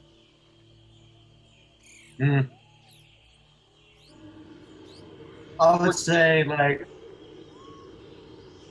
I want him to... Or do a call, I feel like, or cast a spell. I mean, really, I'm just trying to help you out and generalize, Yeah. So I think I will move, like, further from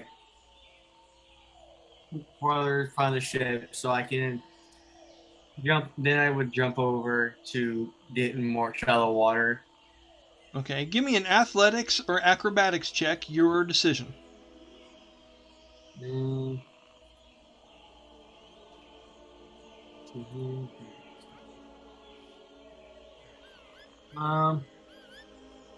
I'm gonna do acrobatics. Okay, tell me what you get.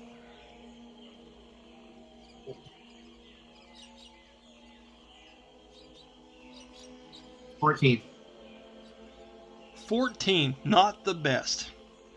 You're able, within this moment of time here, you're able to get up to the front of the ship, but because of the different ropes they're laying down, because of the rain, because you're trying to undo the bow, and you're kind of startled by all this, you're able to get up to the front of the ship, but you're not able to jump over on this turn. Is that what you're planning on doing next time around? Yeah, I'll probably try to jump off the next round. Okay, I will give you a free action if you would like to shout out something, either to one of the people on the ship. It could be Corey. Since you're running up that way, I'm going to say that you're able to see that Brahmus, this construct, has donned a sword out to the side as the moonlight shines off of it for just a moment, and he seems like he is noticing what's going on as well. I'm going to say you're within 20 foot of Brahmus. Okay, on that moment, Corey, you see him dash off across here, messing with his bow. What is it that you were shouting, Killtusk? Do you want to have a communication with Brahmus, with Corey, or with your pet, with your beast?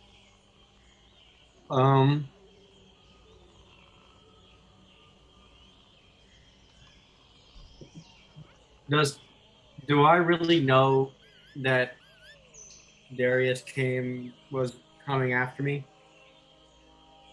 You don't know that he was coming after you, but you saw him step out behind you, yes. Okay. Well, that's what I meant. Like if he was coming out with me. let's just say Darius would have been like, as he was coming out, and you're like turning the corner to go up the stairs, he would have like yelled at you like, slow down, so you would know he was coming your way. Right. Which makes sense.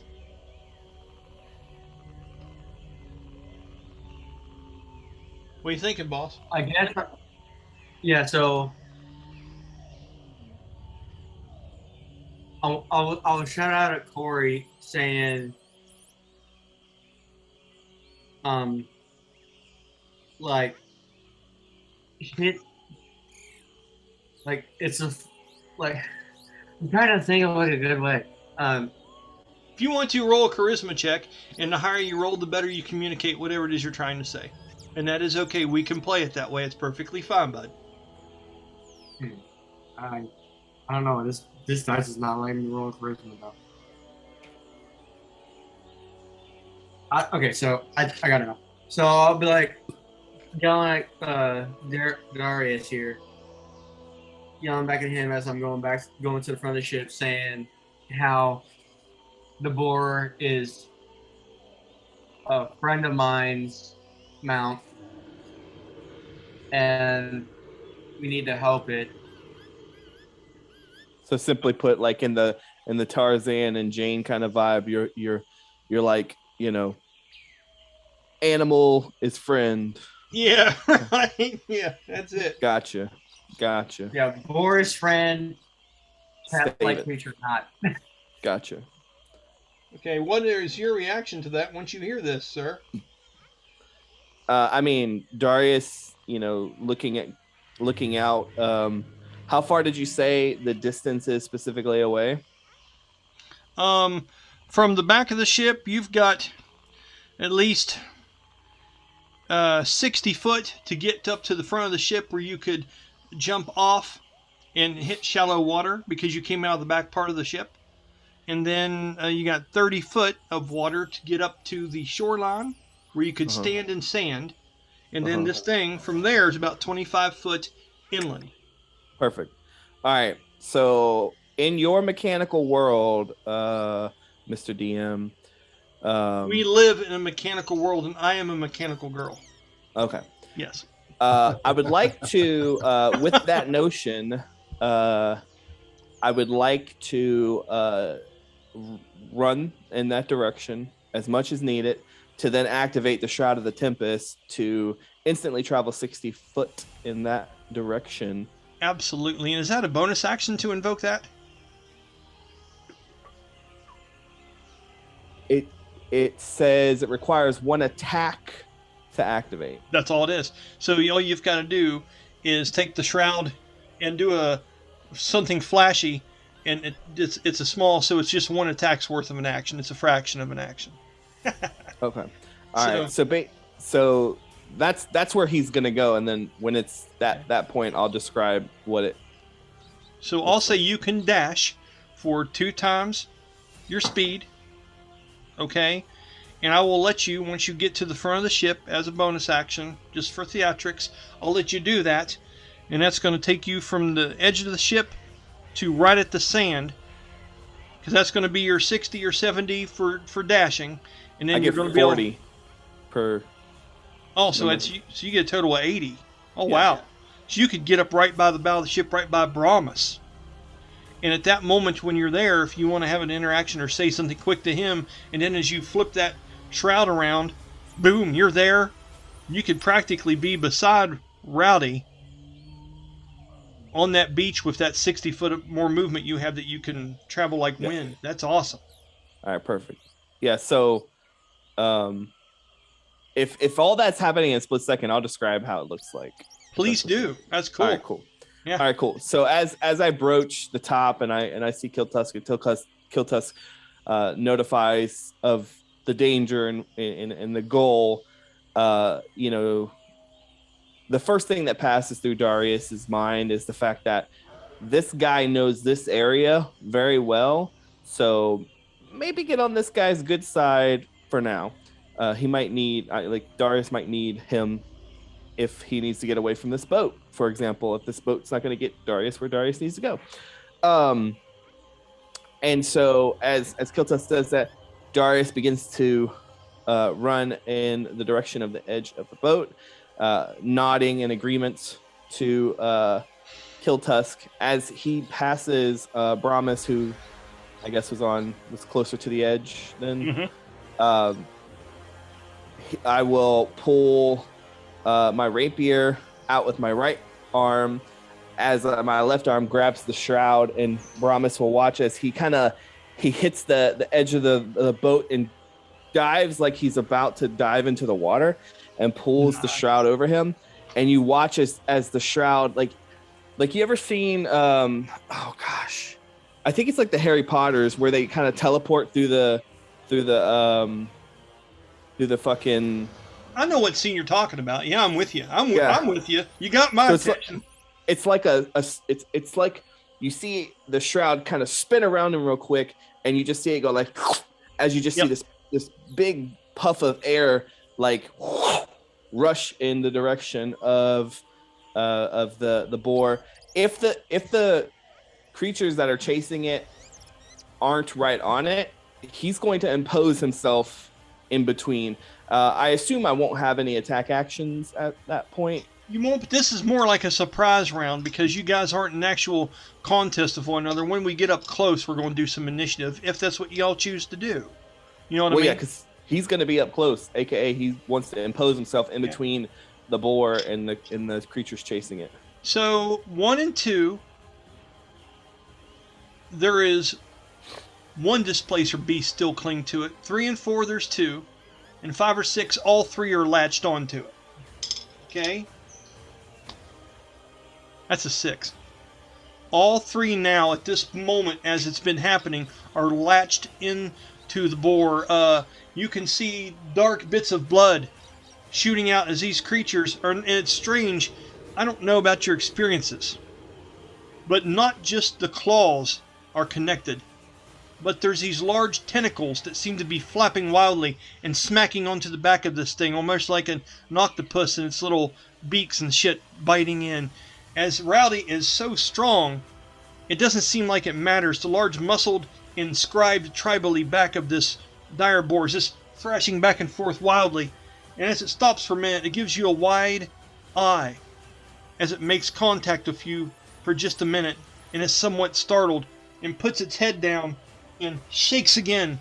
I'm going to roll Jeremy, roll a strength check for me. 1d20 and 1d4. I forgot to mention also, I become a gust of wind and travel 60 foot instantly via the gust of wind spell, and then whatever I'm gusting at has to make a strength saving throw versus DC 20 plus my charisma modifier plus my proficiency bonus or they get knocked back. So like the goal was to hit, like originally the goal was to hit them away from getting on him. So since they're on him, I want to hit all of them with the gust in the hopes of spreading them out. Okay, perfect. So roll your 1d20 and tell me what your total DC is. Come on, you. Okay. So, not as high as he had hoped. It's all good. No. Charisma modifier, so +4 plus my proficiency bonus, which is 4. So 8. So that would be an 18. That's not low. That's not bad. Okay, Jeremy, roll me. I'm going to roll for Rowdy.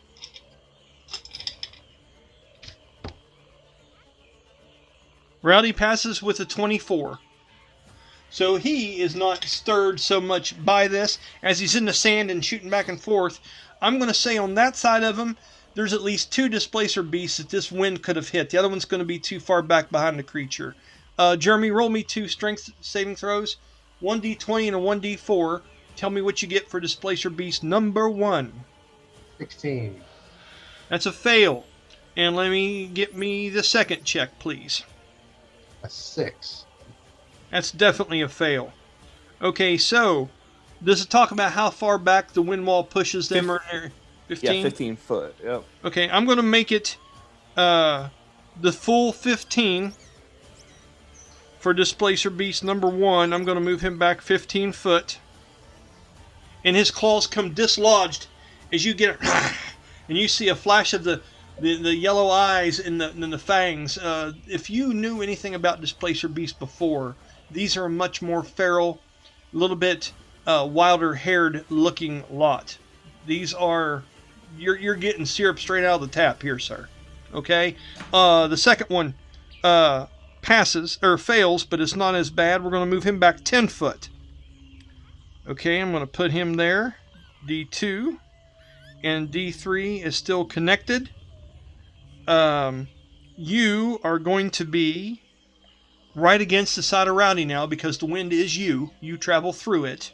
Mm-hmm. And you are standing right beside where Displacer Beast number 2 was. So I'm going to put Darius. We'll consider that an attack spell, right? Absolutely, we will. All right, because I got to add. Okay. So you have got 2 of them off of Rowdy currently. And the other one still seems to be clinging on. Is there anything left that you can do on this opening surprise round? I don't think so. Mm-mm. Okay. Brahmus, since he jumped off there and he is engaged with the enemy at this point, and Killtusk, since you ran up there and you are on the edge right now, it's going to be initiative. Do you guys want to do another half hour of this and get into it a little bit? Or do you want to open this up the next time we play? And I'll leave it up to you all. I'd say might as well play this through, because otherwise then they're going to sit there for a while. Well, and the thing is, too, like, let's say we get 1 or 2 rounds of this done. It's not completely complete. Who's to say if they don't wake up from the ruckus, and the next time we're playing, they come up and help and finish this off. So it works real good. I think we got a winner, guys. I think we're good. As long as you don't die. Don't die. Don't die. Okay. So, let's roll initiative. Write down some numbers here. When it comes to this, I will describe to you. I have a map drawn of how this, and that's a natural 20 screen. Just so you know, Colby, write that down. That's what it's like to roll a 20. Okay, it's all good. Let me go ahead and put Brahmus. Especially on an initiative, I'm like, fuck, I'm in the thick of it. I need to get high. Well, you get huge bonuses to initiative anyway. Yeah, that's true. So, that's true. Okay, Killtusk. And do then, you do any fancy stuff? Oh shit, I got to roll because I'm at a nat 20. Fuck. I can. It depends on what kind of fancy stuff you're looking for, sir. I've been known to do fancy stuff. So I know, like in 3.5 or whatever, when you roll a nat 20 on initiative, you I think you get like advantage on the next. There was something fancy you got. I don't. 5e doesn't have it by default, but yeah, I do not initially, but I will give you advantage on your first action on this turn because of that, and 1 is an automatic reroll. Okay. And that sounds fair, and I'm that kind of guy. Was it 20? Right. Yeah. Right.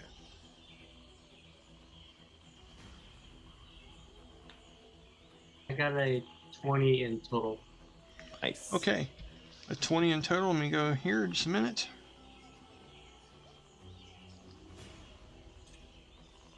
Killtusk.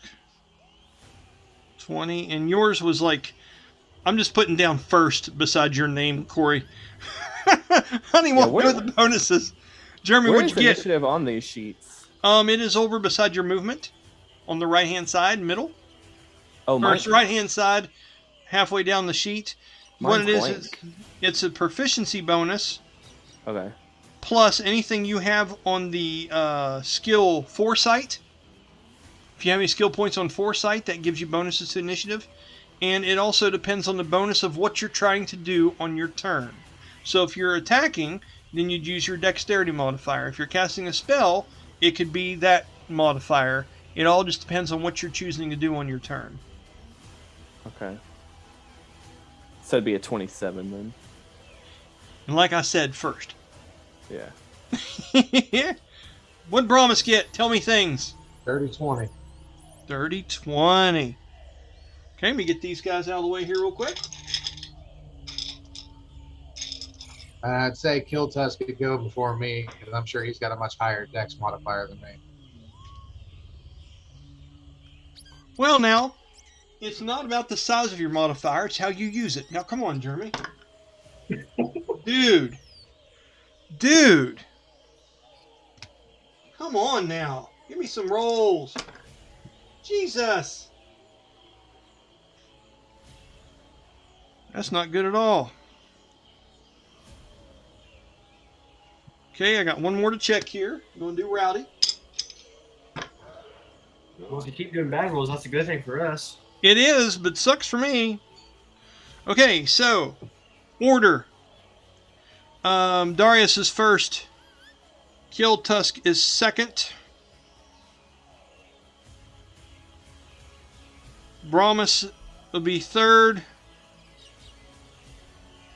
And then we have other things that I'll tell you as we get there. All right. So, Flash Lightning, what are you choosing to do with your initiative? Ones don't count. Jumping the gun turn here, sir. You have become wind. You are looking like Dracula as you fly off the ship in a gust of wind. And you are up upon this thing. You've knocked 2 off. The one is 10 foot from you, and the other one is 15 foot from you. And you are on the lower back side of Rowdy, which has his tusks in the ground to withstand that gust of wind that just came at him. You cannot see the other one. You can just see a tentacle slapped over the back of this thing. You know there's a third one clinging on that's just out of sight because the large dire boar is blocking your view of it. Right. The boar takes up at least 10 to 15 feet of space. It's big. So, just so people can picture it properly, I imagine like as the gust of wind hit the ground, like he did like what you would see fucking Twilight when when they're running real fast and they slow down and you see that kind of like that's basically what it looks like as he hits and stops and that gust just continues past him to knock the 2 off. He's got his rapier drawn and so you say I see the tentacle attached to the wild boar, which makes me know there's at least one other one. Yeah, you knew it was there, and I'm going to say with your passive perception that you see one of those tentacles off this creature slapped over the back of this thing, which you would have to jump to hit it. It's up on the higher part of the ridge of this thing's back. This thing has kind of a ridge in its back. It's very muscular with a high, you know how razorbacks look.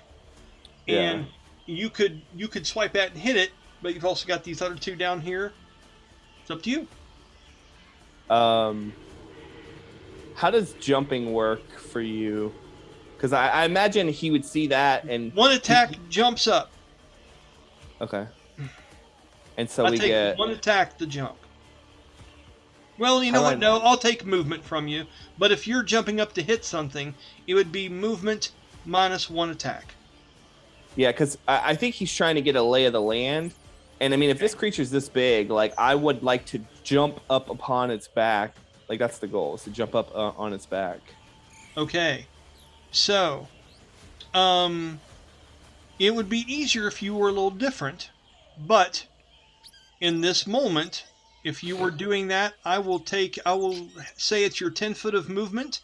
And I would have you do 1 attack to grapple onto the thing and be able to hoist yourself up to get up to that point. Okay. Because you couldn't just jump straight up on the back of this thing without grabbing onto it in some way. Mm-hmm. That's a realistic look at things. Right.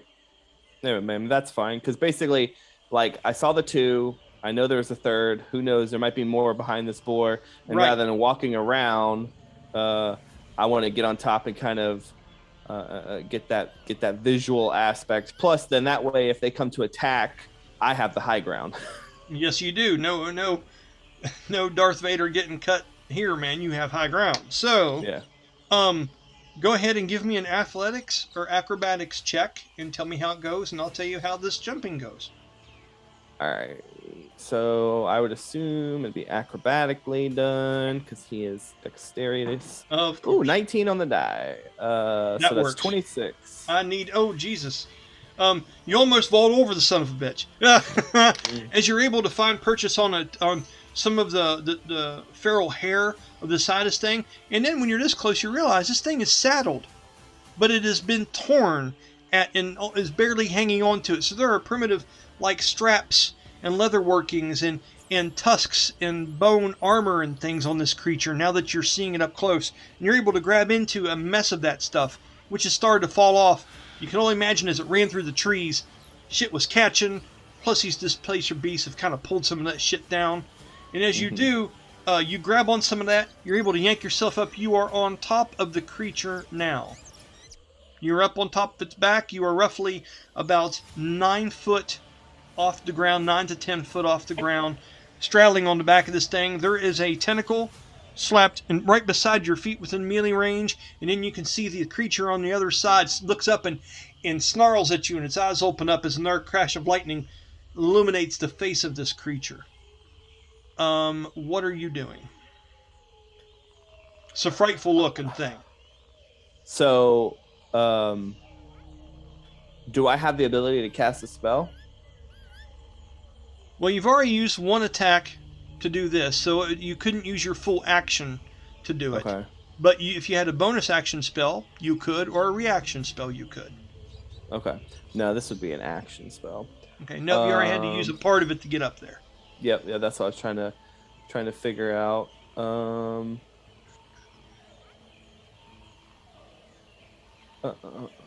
you have the steadfast assault feat? Yes. You can subtract half of your movement, and you would get another attack or something on your turn. So if you want to use your steadfast assault, I will let you half your movement on your turn here, and I will give you a full attack action to do what you need to do. Okay. I mean, yeah, because he's not going to move. So basically, You would have 10 more feet of movement. You use 10 to get up here. yeah. You have 40 total. Let's cut it in half with steadfast assault. You can still do a major action thing, but your movement's halved at that point. I think that's fair. Yeah. What do you think, Jeremy? Yeah, so he's not going to move. So in your mechanics of world here, when a bard casts a spell, do they require both hands to cast? Tell me what you're trying to cast and what level it is. So I'm casting a hypnotic pattern,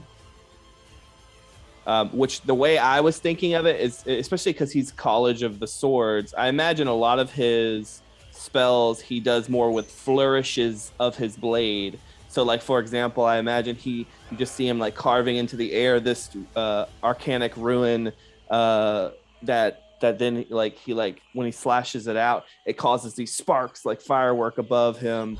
I like it. In the sense of basically trying to catch these Displacer Beasts and cause them to stop in their tracks.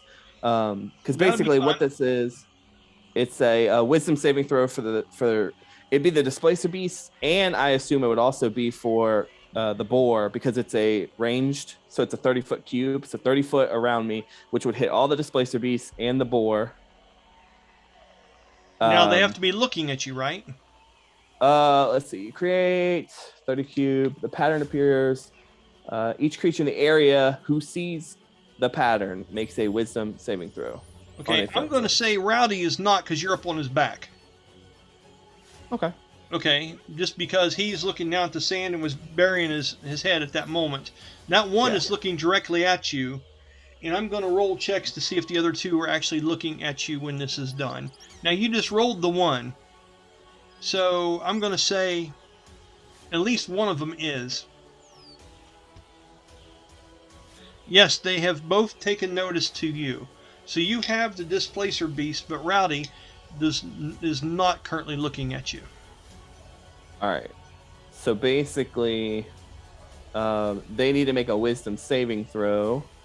And you do a 1d20 plus your spell DC, or your bonuses. And tell me what the DC for this is. 19 on the motherfucker. I mean, yes. Yeah, on the die. yeah. So that's 27. Jesus Christ. And that's what I like about this system. Because, the spell sometimes can really suck. Sometimes it can be damn near hard to pass. I like rolling the d20, man. How does this intensify spell work?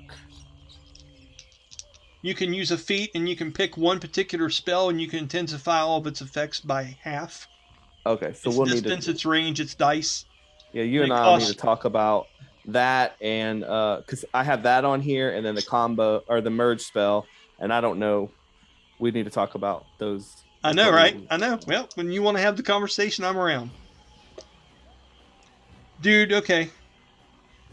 On the 1d20 and 1d4, I just rolled 2 1s. Oh shoot! That just happened. That just happened to me. Mm-hmm. I feel good for you bastards, but yeah, that happened.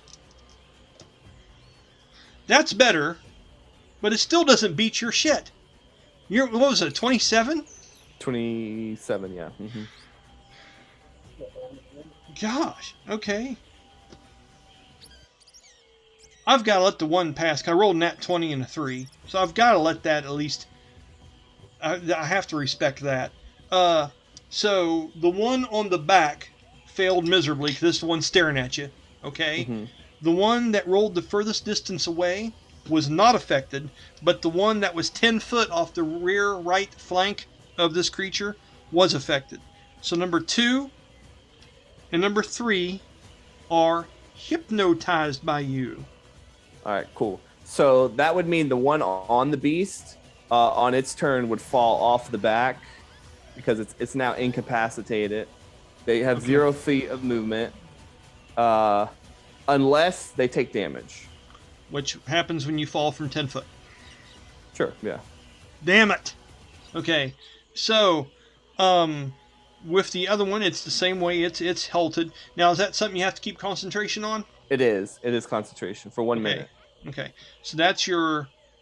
You've used your movement. That's everything. You've used your action. You're done. Okay, and you were on top of the creature. You did a good check. You're there. Solid. Yep. Okay, next person to go is going to be Killtusk. Buddy, Rowdy is down there. He is seeing all this go on, and he is starting to make his...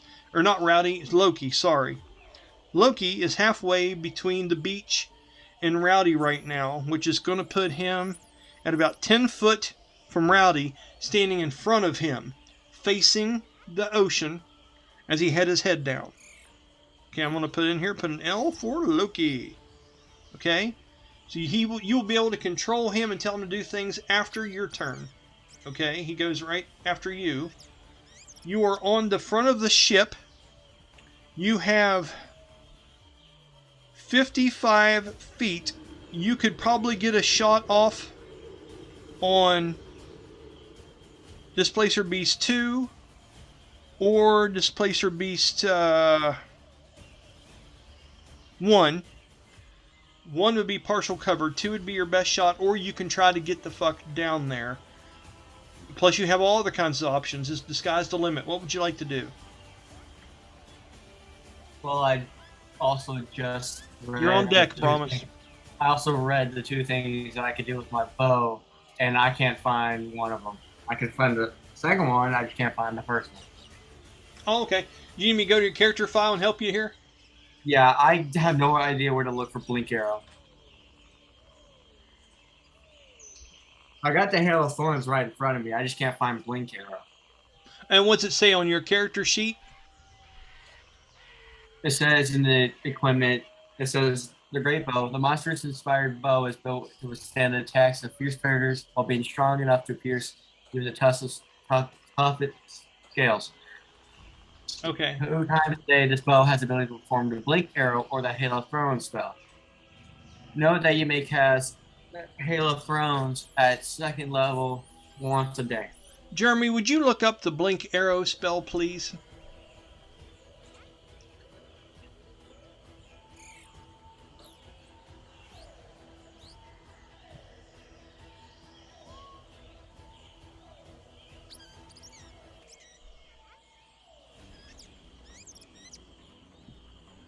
And I believe it's just where you shoot the arrow to, you're able to teleport there. I just don't know if it's an action or a bonus action to do so.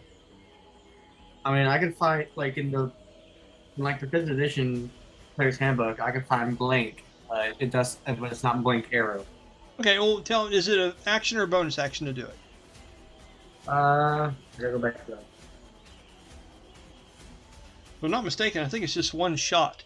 Blink's an One action. action. So if it's just an arrow that allows you to use the blink spell, you roll a d20 at the end of each of your turns for the duration. On a roll of 11 or higher, you vanish from your current plane of existence and appear. And this is dirty.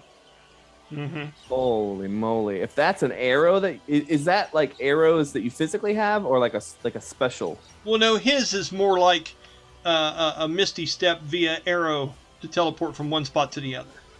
So this is like blink, but you just add arrow in front of it just to clarify it. Yeah. Oh, you mean so this makes it look like multiple arrows, but you're only shooting one? Is that what this is? No, he's saying that you're just calling it blink arrow to let him know that it's an arrow, but it's doing the blink spell. Yeah. Okay, that makes a lot more sense for me now. Thank you. Okay. That's You're right, bud. mean. Holy crap. So enjoy that, and tell me how this goes down. So that's one action, and so So you're using the blink arrow? yeah, I think I'm gonna try to use The bow once a day can turn an ordinary arrow, into a blink arrow. Boy. Well, it's just twice a day for the blink arrow. Even better. Yeah. Yeah. I'd say. Yeah, twice a day for level 1 on blink arrow and hills on and blink. Once a day for blink arrow and twice a day for blink arrow, and also the first level version of Hail of Thorns, but I can only do second level version of Hail of Thorns once a day. Right. Okay, so go ahead and describe to us this. Tell us the mechanics and what you're doing with it. So with this, it says roll a d20 at the end of each of your turns for the duration of the spell. On a roll of higher or 11, you vanish from your current plane of existence and appear in the ethereal plane. The spell fails and the casting is wasted if you're already on that plane. I don't think I'm already on that plane. Yes. At the start of your next turn, and where the spell ends if you are on the ethereal plane, you return to an unoccupied space of your choice that you can see within 10 feet of the space you vanish from. If no occupied space is available within that range, you appear in the nearest unoccupied space, chosen at random if more than one space is equally near. You can resist the spell as action. While on it for a plane, you can see and hear the plane you originated from, which is cast in shades of gray. And you can't see anything there more than 60 feet away. You can only affect and be affected by other creatures on the ethereal plane. Creatures that aren't there can't perceive you or interact with you unless they have the ability to do so. Okay, so what is this? How is this working in this instance for you? So since it's like an arrow, this spell's gonna be like an arrow. I guess I'll try to shoot an arrow. Try to shoot a blink arrow. At Where's number Loki 2? at? Well, where's Loki at? Loki is about 10 foot in front of Rowdy, about 20 foot up out of the water. He's about 10 foot up away from Rowdy. He's 20 foot up out of the water on the beach. With his back turned to you, facing the fight with the frills and the feathers up, hissing, and his head's low, just getting ready to get engaged with these bastards. How far are they from the wind line? From the tree line? Yeah. At that point, 15 foot. Yep, the one displacer beast that he rolled with the wind damn near went back into the trees. I'm trying to think of a good spot where I can still use my bow pretty accurately, and not Okay. That spell doesn't make sense for that Right. particular thing, though. It sounds almost like, correct me if I'm wrong, the intention of that was when he shoots, he has the choice of, instead of doing damage, to show up where that arrow would hit. Is that Correct. the intention? Correct, yes. Damn. That's what I'm saying. Yeah. Okay. So basically, you would roll an attack, and if you hit the thing, you can basically pop right where the fuck it's at. Right. Oh, yeah, That's badass. That's what I'm getting at. That Yeah. was not how I was thinking. You know what, though? Here's the thing, though. If it took us 10 minutes to get that figured out, but you know what it does now, it was well worth that 10 minutes. It's all good. I would say it's well worth it, yeah. Blink, fucking arrow. Ain't Killtusk's bow basically a sniper rifle? It's like a long At this bow moment- with one hellacious range. Yeah. So he could pop up just anywhere. Oh man, wait till we have to go up a tower. Hey, can you just get up there real quick? Get up Just there. Just put a rope. out there and throw some Well, you rope. know what made me think of this was Noctis in the Final Fantasy thing. You could throw those daggers and go to him. Works right. And I was like, oh yeah, I like that. And I could see, and I rolled some things for this bow to see what it could do and stuff like that. And it's nice. It's an ancient Atladi weapon that does some pretty cool shit. So go, boy! You're only 20 minutes into your turn and you haven't even done shit yet. Let's roll. Okay, yeah, so I might do the second one. Shakoma. So I might do that. I might do it to the second one. Okay.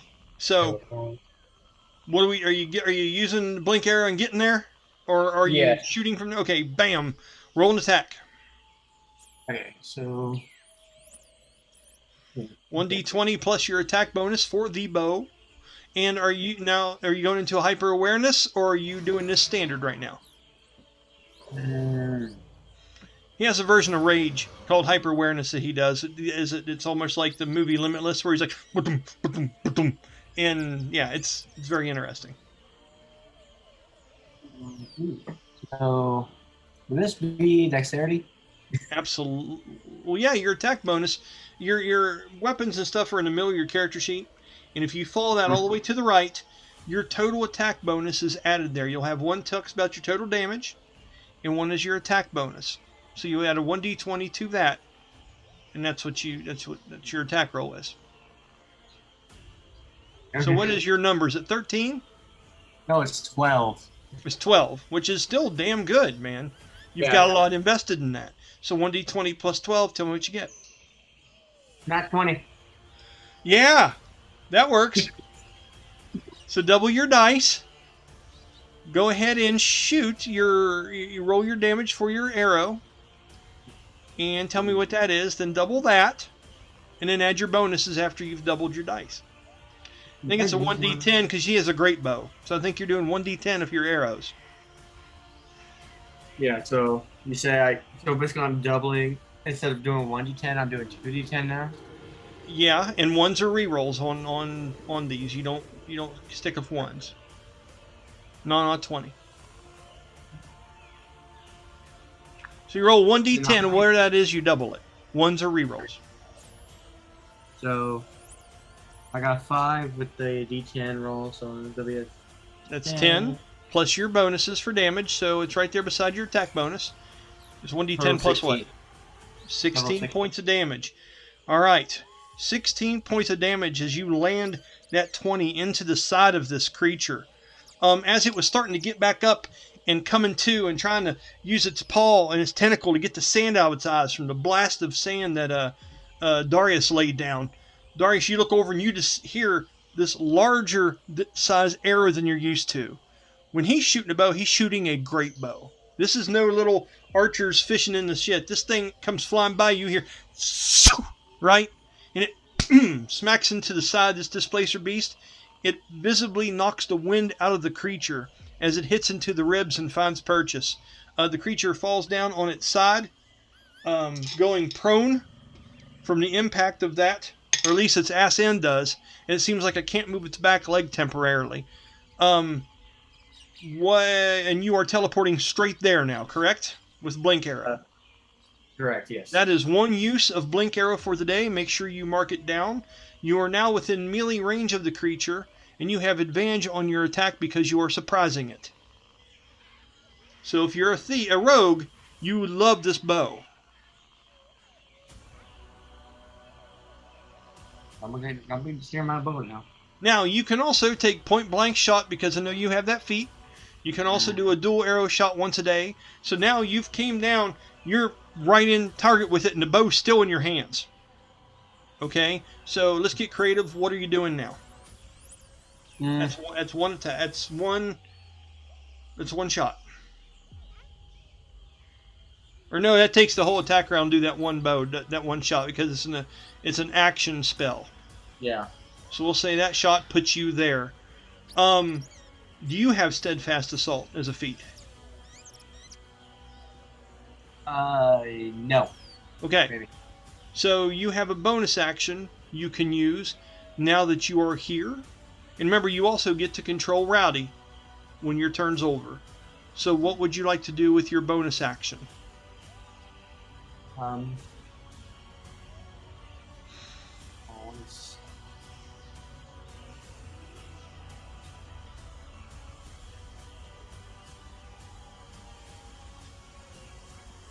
You're on deck, Jeremy. Start thinking about what you're going to do. If you want to go ahead and start describing to me, go ahead and we'll get caught back up with him as you are making your way there. What are you thinking, boss? All right, so being off the side of the ship, he's already seen them take off. So I'd say he's probably got a pretty good idea that that whatever they're going after is something that needs to be protected. Yeah, yeah. If he drops off the side of the boat, how much distance does he need to cover to get over Okay, there? To the you drop off the side of the boat there. To get to Rowdy, it's going to be 45 foot. Because you're up on the very front of the boat. Oh, You're in the shallows. That ain't bad at all. No. You were up pretty high on the front of it, where everyone else is trying to run up there to get you. You're kind of like you're the maiden statue on the front of the ship. You're right there at the tip nose of it. So I wouldn't be able to get to any of the Displacer Beasts, but could I get within 30 feet of the other two? Yes. Of Darius and Killtusk? Yes. That's what I'm going to do then. Okay, go ahead. I'm going to get up to them and hit them with the good old bless. Okay, and roll the spell to see how potent of a version this is. 1d20 plus your attack with the spell. It's not great. It's a 10. So about average. About average. Okay, so I won't modify anything for it here. And the bless affects everybody within what range? Up to 3 creatures of my choice within 30 feet. So that's Killtusk. That is Darius. And is that also within 30 foot? That can also be Loki or Rowdy, whichever one. Can I target myself with that too? Yeah. Yeah, that's what I'll do then. Just the 3 Okay, of just us. the 3 of you guys. Okay. So And because it's on my eternal favor, I don't have to hold concentration on it. okay. Oh, nice. Okay. Got it. So then what are you doing? Is that the end of your turn or you have more? I'm going to use bonus action to cast Spirit Shroud. Okay, and describe that for me, please, and what it looks like. So after you see him kind of light up a little bit, and these tendrils come out to Killtusk and Darius for the bless. You see him stand there, real straight, and he crosses his arms and looks down at a holy symbol, and what they see are spirits that were which they probably would not have seen, but they would resemble like the spirits that he's seen when he was in the fight with the Valkyrie. Oh, nice. Okay. Yeah. And they just kind of flitter around him. Nice. Okay. And basically with that, until the spell ends, I can deal an additional 1d8 damage of cold, radiant, or necrotic, which is my choice. Any creature that takes that damage can't regain hit points. And in addition, any creature of my choice that ends its turn within 10 feet of me has its speed reduced by 10 feet until the start of my next turn. That's awesome. Write that down so we know what is going on, okay? So if we pick this up later, you know what's happening, all right? I've got down the blessed, but you keep that in mind. Now, one of the reasons why I jumped back and forth here is because you guys both had the same initiative roll of a 20. So you two's turns are going very hand in hand here. Plus, I just want to give you a little bit of stress to get rolling in gear here, Colby. I'm not picking on you, but it's just how the game works. So with that little brief moment, Good news, now you're blessed and it's still your turn. Okay? Because these things are kind of happening simultaneously. You just got to jump because you got a little bit higher dex, right? So, after looking at what looks to be 10 books down there, have you decided what you're doing to finish your turn? Yeah. Get it, buddy. What you got? That's to know. Is point blank shot a bonus action? Does it say it's a bonus action in the description? It's got to be an action because it's an attack. Yeah, it's an action. Point blank shot just lets you take shots and stuff that are at close range at you without people getting attacks of opportunity. It lets you be able to fire close range creatures without all the penalties for it typically. Okay, then never mind this. If you think about it, it sounds like kind of Fire Emblem, how you used to, like, a normal archer could only attack with a space away, but with point blank, you can attack literally the next space adjacent. Yeah. So is that it for your turn, boss? Now you have movement. And you also have your reaction. And what's great is you've gave this thing, if something attacks it from the front, you're flanking it now. So there's good things to be said for this. Plus you're fucking there. And you rolled a 20 and you hit this thing and knocked it prone. So good things have happened. So don't beat yourself up. It's been a great round. Is there anything else you'd like to do? You have movement. It didn't cost you movement to travel via arrow mail. First class. So I have a bonus action, and is movement a bonus action? Do we count that as a bonus action? Movement is its own creature that you can divide up and use how you want to. It's your total feet and movement, and you can use other things in between those movements. It's like dance steps, boss.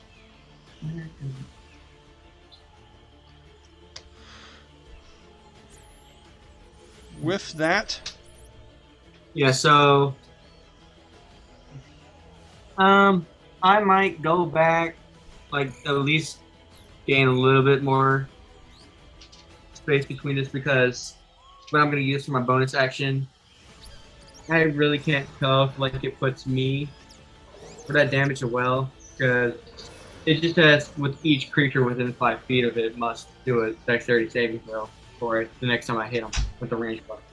okay. So it's not really like, and it's not confusing me if I'm in that 5 feet well, 5 feet as well, if it's gonna hit me. So I'm just gonna take the extra caution and go back 15 feet.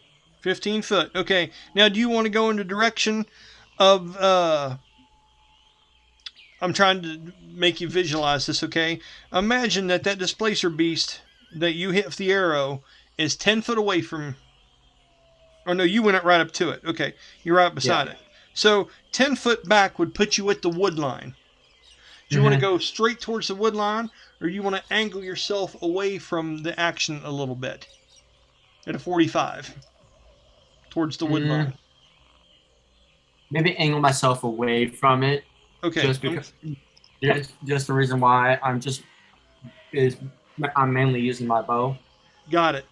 I put you right underneath the shadows of the trees so the moonlight and the rain does not hit you anymore. You have went 45-degree angle from that creature and you are in the wood line and you have your bow drawn still. The good news is if this thing goes to turn to attack somebody else, I will give you an attack of opportunity on it because you do have arrows ready to rock and roll. I will do that for you with the bow since you're in point blank range and have that feat. Okay, and then for my bonus action, I will do the second level version of Hail of Thrones. Thorns, not Thrones. Thorns. Well then, hell yes. Do it! Okay. Yeah, so that's my bonus action. And the duration, and the components is just verbal. The range is myself, so I pretty much can use it for my bow. Okay. And the duration is concentration up to 1 minute. Okay, and what happens is the next time you shoot a missile or something like that, the next time I hit a creature with a ranged weapon attack before the spell ends, the spell creates a rain of thorns that sprouts from your ranged weapon or ammunition, in addition to a normal effect of the attack of the target and each creature within 5 feet, but it must take a dexterity saving throw. So it's like hugging a sea urchin. Yeah, and I like it, buddy. That's awesome. And the damage is 1d10 piercing damage on a failed save for half the damage on a Successful. successful check. So I'm going to make a note here that you are loaded And with since I'm doing the Hail of Thorns, right? yeah, and since it's a second level spell, the damage increases by 1d10, so it'll be a 2d10 damage. 2d10 Okay. plus bow. All right, got it. And that's what you're holding right now. Fantastic turn, sir. Let's go ahead and go through them. Then we'll start the top of the turn with Darius again. Let me go through some theatrics here. The next person to go after you, Brahmus, was going to be number 4, which is Displacer Beast number 3, but it is hypnotically patterned. It falls off the ground, off the creature, because it was the one that was right up in your face, Darius. Let me see how much damage it takes. I know it takes 1d6 for every 10 foot it falls. If this is a 1 through 3, I'm going to let the hypnotic pattern remain. If this is a 4 through 6 or a substantial thud, which is going to snap this creature out of it, then we both know what's going to happen here. Okay? But at least there we've got a chance, and that makes sense. Because I don't think you should go by and slap somebody on the head and then hypnotic pattern just be over like that. It seems a little silly to me. That is a natural 1. Cats always land on their feet, even if they're a little stir crazy. It lands, but it has no idea what's going on. The flash of your blade has enchanted it, and it is done. As it stands there in the sand about 5 foot away. Da-dirt! Alright. Then we have the next one to go, which is going to be number 5, which is Rowdy. Okay. So, you've jumped off. The one thing's happened. He sees Loki. Oh, after this, think about what you want to have Loki do, okay? I forgot to do that. Let me get through this a little bit, and you can decide what Loki's doing. He is going to do the one that's on the ground that he sees over here to his side that is hypnotically done. He is going to turn up. He's going to rear up on his hind legs, and he's going to come down head first on top of the sucker and pin it to the black sand with his tusks. And he's just going to try to snub on that sucker and he's going to gore the shit out of that thing. Right? Let me roll here and see. How do you do incapacitated with your mechanics? I know that some house rules are that if a creature's incapacitated, that it's auto crit, for example. Like if I'm asleep, auto crit on me. Yes, but I'll have a person roll at the same time. If they roll a very pitiful attack, I'll take that in consideration. You know what I mean? But normally it can be criticals. Okay. And do they get advantage since it's prone? Well, what's great about it is, if something is incapacitated and prone, I look to our armor class system for the truth. And the fact of the matter is, you're hitting a 10 plus what they're wearing. They have no bonuses for dodging. They have no bonuses for blocking. It is just you getting past what they have on. And that's the great thing about the way we do armor class. The numbers speak for themselves. Yeah, there's no, this shit, you're not blocking, you're not dodging, but I got to get around your vest. And if I do that, I'm fucking you up. That's that. All right. That hits. Rowdy comes down. I need you to do a dexterity skill check for me, Corey, to see if you're able to maintain as he rears up and is turning around to hit the surf thing, to see if you can surf the boar. Like Teen Wolf on the back of the van, we're going to see how this goes. I'm glad someone thought that was funny, because I thought the Teen Wolf reference was pretty damn clever. He didn't, because he fell, didn't he? He fell. Damn it. Yep. Wasn't it even actually the wolf that got on there, or was it he just... Well, you know what? I said you grabbed a handful of stuff, but you were also flurrying with your blade. Oh, yeah, So he would have not been holding on to anything. I am not one to try to get away from a flub. Luckily, it wasn't a nat 1. It was a 2. Twice as good. I like it. Yeah. So that would be that 9. a 9 dexterity saving throw. Not holding on. I can't imagine regular Darius has the thigh strength to hold on cowboy style. Nah. Mm-mm. Okay, so with what I just did with my damage, he has gored this thing for 9 points of damage. He rolled really bad, but he's got a high strength on him.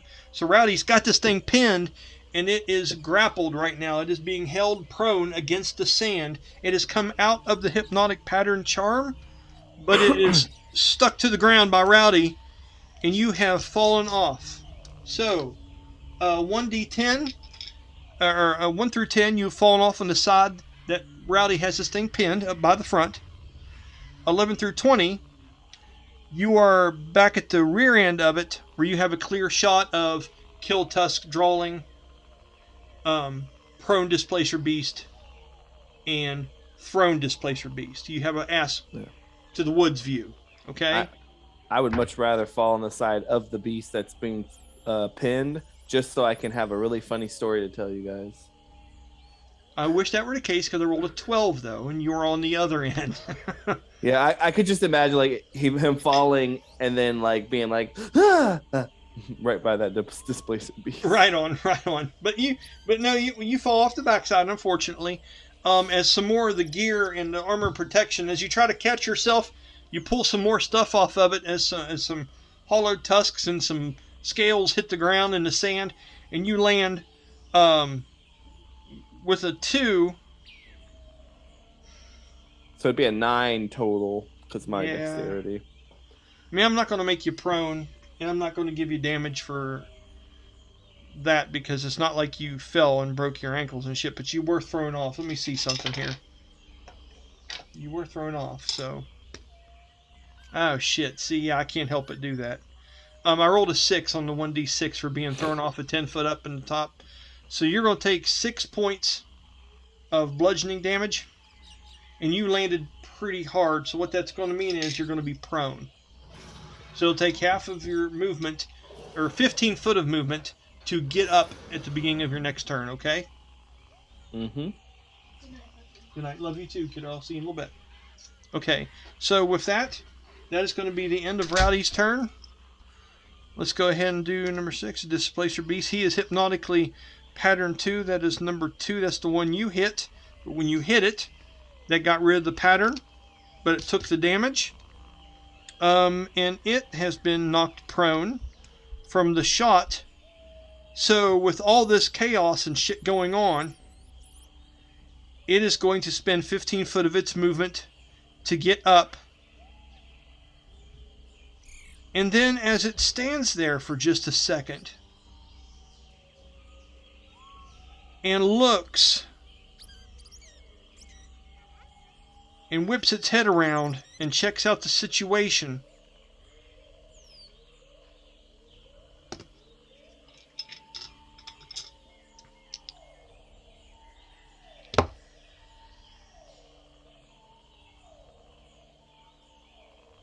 does 23 hit you, Darius?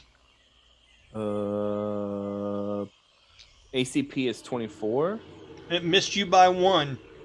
All of a sudden you feel, oh no, because you couldn't have seen it and shit like that. That would have got past because you wouldn't have had weapon defense or block against that. What is just 10 plus your protection number? How much your armor covers of your body?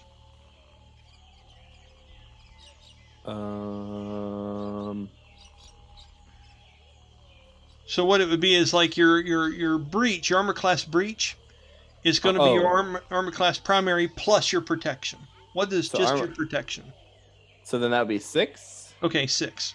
So without being able to block or dodge this attack, your armor class is straight 16. And this just hit past that. Here's the thing. You feel it. You feel and you smell hot breath. And you feel like something's right up on you. But nothing was just a few seconds ago. And as you feel this, you see some blood come out from underneath of you in a spot of your armor that wasn't protected. And you take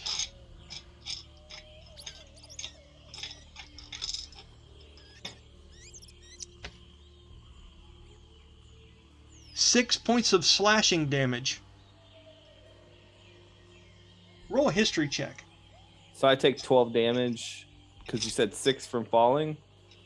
Yeah. What is become bloodied? Bloody is when you have less than half your hit points. Okay. Roll a history check for me.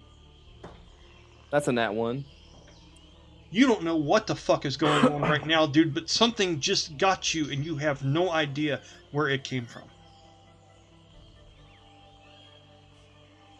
And you feel, it's not panic, but that, holy shit, like there's someone standing behind you in the dark and you can't see them. There is a very strange thing going on here. And with that history check, you don't know exactly what this strange thing is. With that, there's going to be... Which one is it? Number 2. Okay. The same eerie look comes over another one. And let's see what we're going to do here. Oh, shit. Okay. I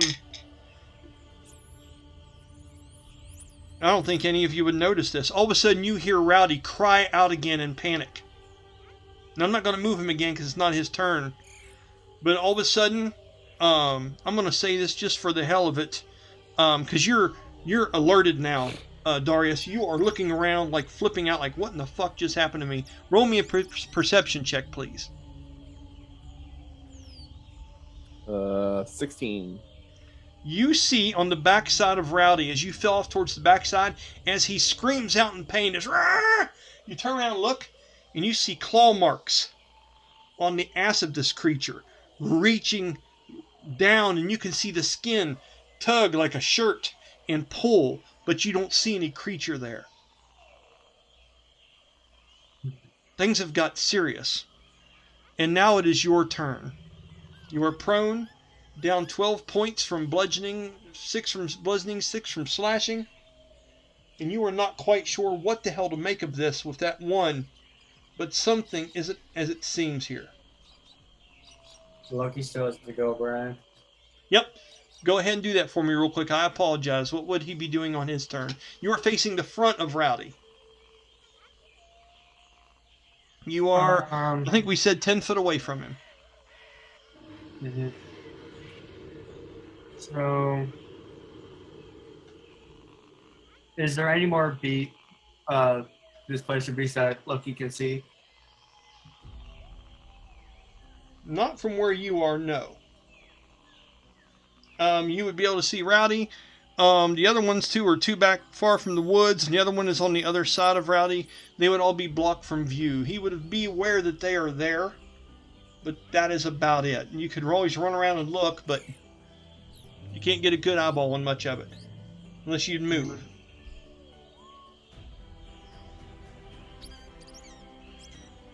So he's in front of Rowdy, correct? Yes, 10 foot between the water and him. Is that Displacer Beast that Rowdy had thrown still on the ground in front of him? No, there is no Displacer Beast in the front of Rowdy anymore. You'd have to circle around either one side or the other for Loki to have visual contact on any of them.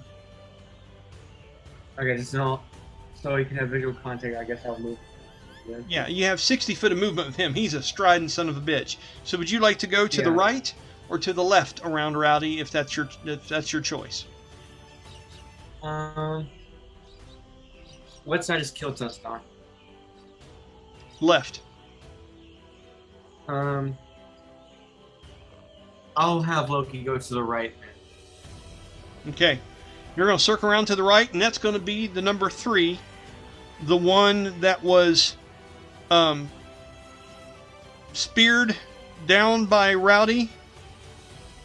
Oh, I'm sorry. You know what? I apologize. If you go around to the right, because he turned after you would come up on the bank, if you go around to the right, now you're going to be facing the front of Rowdy, and you're going to see he's got that one put into the sand with his tusks into it. It is prone, and now that you've circled around, you're within 10 foot of it. You've used 10 foot 10 more foot would get you up to what he has held in place against the black sands.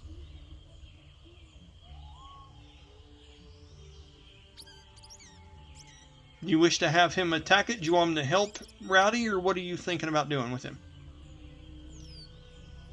Well, I was thinking about doing pounds, but it looks like he needs to be more than 30 feet away. No. Okay. It just says if the Allosaurus moves at least 30 feet straight toward the creature. You can have him go pounce on the other one that didn't come up yet. Yeah. Okay, then I'll have him do that then. Okay. So number 2 was the one that you had shot initially and was still prone. You could have him continue with his movement running around Rowdy, and when he spots that one down on the ground that you put that big ass arrow in, I would say that maybe he smells your arrow. He senses that's the one that you've attacked, and he would go after that one with a charging attack, correct? Mm-hmm. Okay. This one is basically what's going to happen is basically he's going to move straight towards it and hit and attack it with a claw attack, and then has to succeed a strength saving throw, or he is prone again, and then I can make Loki do a bonus action with a bite attack. Bite. Okay. Go ahead, and I'll say you're charging up on him. Go ahead and roll your attack roll for him. So first one is claw, hit.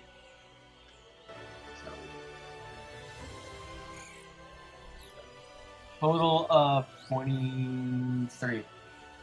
That'll do it. With it being prone and things of that nature with the arrow in it, that is enough to hit and breach the creature. Okay. Now, hold on for a minute. No. Go ahead. When he runs up there and you go to charge through the creature, it falls into the sand. There is nothing there. Your beast would be very confused at the moment, as was Corey, because he saw it there, but it's somewhere else. And as you charged and went to fight and bite into that creature there, he falls in through the sand and charges right through it, and the creature is not there. Okay. Sorry. What are you doing? Dang it, Ryan. Is he still able to smell it? Roll a perception check.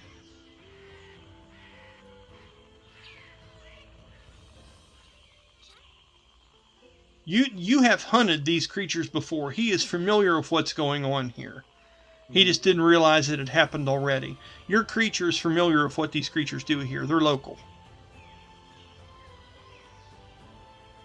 On the skills lead, the planned skills list on here, it's a +5, so 17. And okay, with that, I'm going to give you a little bit of your creature's wisdom, okay? You have a tail sweep move. Mm-hmm. The creature does and hits everything within a 10-foot area. Okay? So, your creature would That's what you're probably saying be... Yeah, because I'm not metagaming for you, because remember, this is just a beast. You're not giving it specific instructions. mm-hmm. But I know from the history of what it does, that's your best chance right now. If a 17, you can see marks in the black sand, you know this creature's displacing. And that's not as simple as the regular D&D rules make it sound. It's a much more complicated situation than that. Mm-hmm. So I would swing for the tail and hope you hit something. Okay. So then that's still +9.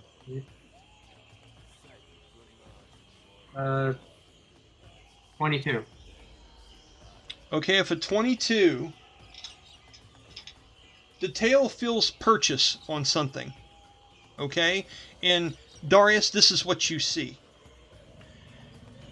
As you feel this blood and you're up there looking and stuff like this, all of a sudden this Allosaurus, the Loki you saw from earlier, the thing that Killtusk calls his beast, comes running out and goes to charge right through and bite the creature, and it's not there. It just goes right through it, and the image is still there. right? The Allosaurus stands up and raises his tail and just roars in the air and spins. And as it does, you guys are within 10 foot of each other in proximity on the map that I have. Okay, Darius? From where you've actually landed up here, you are within 10 foot of the area of this thing. For theatrics, when he spins his tail, you get a flash of something getting hit beside you as it rolls this large black panther from right in front of you. And when it comes to, you realize that thing's mouth was open and it was right here in front of you, buddy. His tail just caught it. Let's roll opposing strength checks. Roll your strength. And I'm going to roll a displacers and see if you knock it prone or not. Okay, so 1d20 plus 3 is the DC for us. Nice. Roll high. You're going to beat me. I didn't know that. Natural 19 plus Yeah, 3, 22. You rolled the creature. What's it do? Knock everybody 10 foot back? Is that what the tail does? Yes, not back 10 feet. Okay, so now that one is knocked all the way back to the wood line as well. Knocked off of you, Darius. And it is now back to wood line and prone as well. Wow, dude. Does the creature still take damage from it? Yes, roll your damage for your tail swipe. Out. 4. Level 4. Not the best and certainly not the worst. No. Okay, with that, Darius, it's your turn. So the creature's only 10 feet away from me then? Because if it was right on me and it got knocked 10 feet away? Correct. And it's towards the wood line. Right. I mean, I would imagine that, Darius falling off the beast with that low roll, he probably would have fell and hit his back and started to roll over as the creature, clawed into his backside. Which was fucked because you didn't see it. Yeah. And so, like, as he gets clawed, he does that, like, rearing up, like, ah! And then that's about the split second that the Allosaurus or whatever runs over and whacks it with his tail.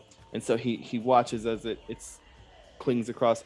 So he kind of, still gripping on his rapier, takes his left hand and grabs it into the dirt as he pushes himself up to rush towards the Displacer Beast that is now knocked prone.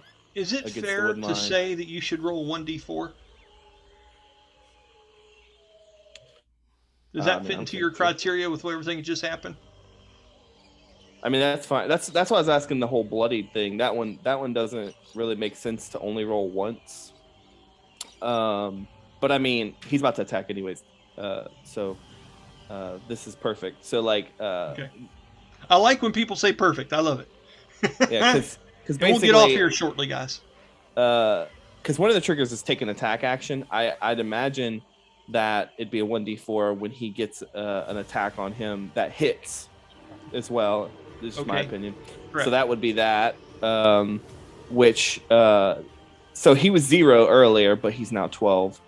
So basically, like I said, he as he gets up, he grips the dirt, and thematically speaking, no one sees it, but as he grips the dirt, like his nails are beginning to kind of grow along as he grips it really well and pushes himself out, and you see as it just seems like he is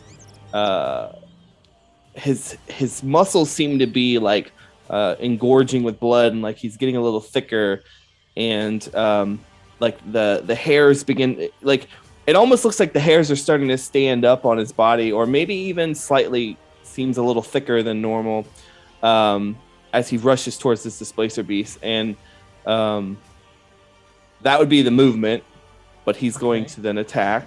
Nice, do it, man. So because this thing's prone, I forgot, did you say you don't get advantage on prone things, or yes? You do, yes. Okay. So he'll go up. That restricts its ability to block and dodge. Right. Oh, so is it advantage or does it just not get those evasion? And I parry? go ahead and stick if that is a generic advantage. If one particular thing is taken away by a person, because it can still do both, but it can't do it as good as it normally would if it was on its feet. So that's Okay. why I'm giving you this. In the instance where the thing swung at you, I took away your block and dodge entirely because you could not see this happening. Right. Right. So All right. that's the difference for me in game. Yeah. All right. So I'm just looking here. So the rapier is damage bonus. Oh no, the attack bonus is what Attack I'm looking bonus, at. So, 1d20 plus that, yeah. So You also have weapon specialization. Once a day or once per turn, you can add a 1d4 to any one of your rolls, whether it be a damage, attack, or a critical hit chance. It's up to you. All right. So basically, if I'm looking at this correctly, I rolled a 10 at the highest, plus 12, so that'd be a 22 to hit. That's awesome. That is a breaching hit on this creature. It means Okay. you surpassed the thickness of its hide and things like that, and you're able to hit it in a vulnerable area, and it takes straight lethal damage. All right. And so you, anyone who would be watching, I don't know if Brahmus is watching at this point since he's still kind of coming up, like you would see as he very finessely like slashes at the creature, but then instinctively goes in for a bonus action and just like tries to rip at it with his left hand. Nice. Um, And you have the combo attack feat, don't you? yes. You have a +1 to this attack roll. Okay. You get +1s as you hit in succession. All right. So that would be 3, 4, 5, 6, 7, 8, 9, 10, 11. So that would be a 25 to hit. That is also a breaching attack. So you've done 2 now. So you've struck at it with your rapier, and then you followed up with the claw attack. Okay. Now, so I'm reading this. So attacks per round. It says 5-2. What does that mean? That means you get 5 attacks every 2 turns. So on your first turn, you get 2, and on your second turn, you get 3. It's back and forth. Okay. All right. So then, so this is, so I only get 2 right now. Well, to be fair, you would have got 2 on your first turn, so this would be your 3 turn. Oh, okay. So, DM's got you, buddy. Jeremy's like, yeah. So then it would be a rapier again? Whatever you want. Because I'm not I particular. think the claw, I'm just going to say rapier just to make it simple for now. Cool. I don't discriminate with all that. I don't use the whole dual wielding. You get 1 extra attack of this. You're using things, and you have attacks per round, which are your ability to pull off proficient attempts at kicking something's ass of what you have available. Oh, okay. Well, I actually, keep it then that thinking about it, then I think it would be more thematical for it to be like he slashed at it with the rapier very finessely, and then he just like clawing at it almost wildly like a creature. So, but that would be a 28. That is another breaching hit. That is 3 now. Okay. And then as far as damage goes, yeah, that's the good part. it would be. You're lucky 7. you caught this sucker against the ropes where it was holding still, and you were able to do some shit. Yeah. Yeah. So 7 on the rapier. I'll go through Brahmus's turn and Killtusk's turn, and we'll call it a night. Okay. 5, 7, 9, 5, 6, 7, 8, 9, 10. So 26 points of damage. And I would like for it to make a wisdom saving throw. Yes. As fabled in kicks in a bestow curse. Oh yes, it does. And I rolled a 10. I rolled a 10. I rolled a 19 on the dice. Nice, buddy. So I'm cursed. What's the curse? So His sword, Fable's End, has the ability to curse as a magic weapon so many times a day. It can give like an extra D8 to damage every time you hit it. It can make it have fear. It can do all kinds of cool shit. I would say that as he does it, like when he rips into it, that he it imbues the disadvantage attack rolls against me. Basically, like he slices through it and then like digs his claw into that wound to try to basically freak the shit out of this creature to make it I like it. afraid of him. So it's the curse is the target has disadvantage on attack rolls against me. Okay, fear. Got it. All right. Is there anything else you have left on your turn you would like to do, sir? No, no. But make it very clear that Darius does not. He looks obviously different. Okay, I got it. Hybrid is written down. Jeremy, you're up, boss. What's it look like? All right. And listen, if you really want to get in this, we can. If you want to wait till next time, it's fine. But I can do your turn and Killtusk, and we'll call tonight because it's already 10:40. Yeah, probably need to go ahead and call it. I gotta get up early. Okay, well let's do that then. Remember, you're at the start of this. And what's great is we have a little compact half hour here where I can watch the end of this video and get ready for next time we go. It's going to be you, and it's going to be Killtusk, then Loki, and then we'll roll back through the bads again, and that's going to be where we're at. Okay, so let me wind this down here real quick.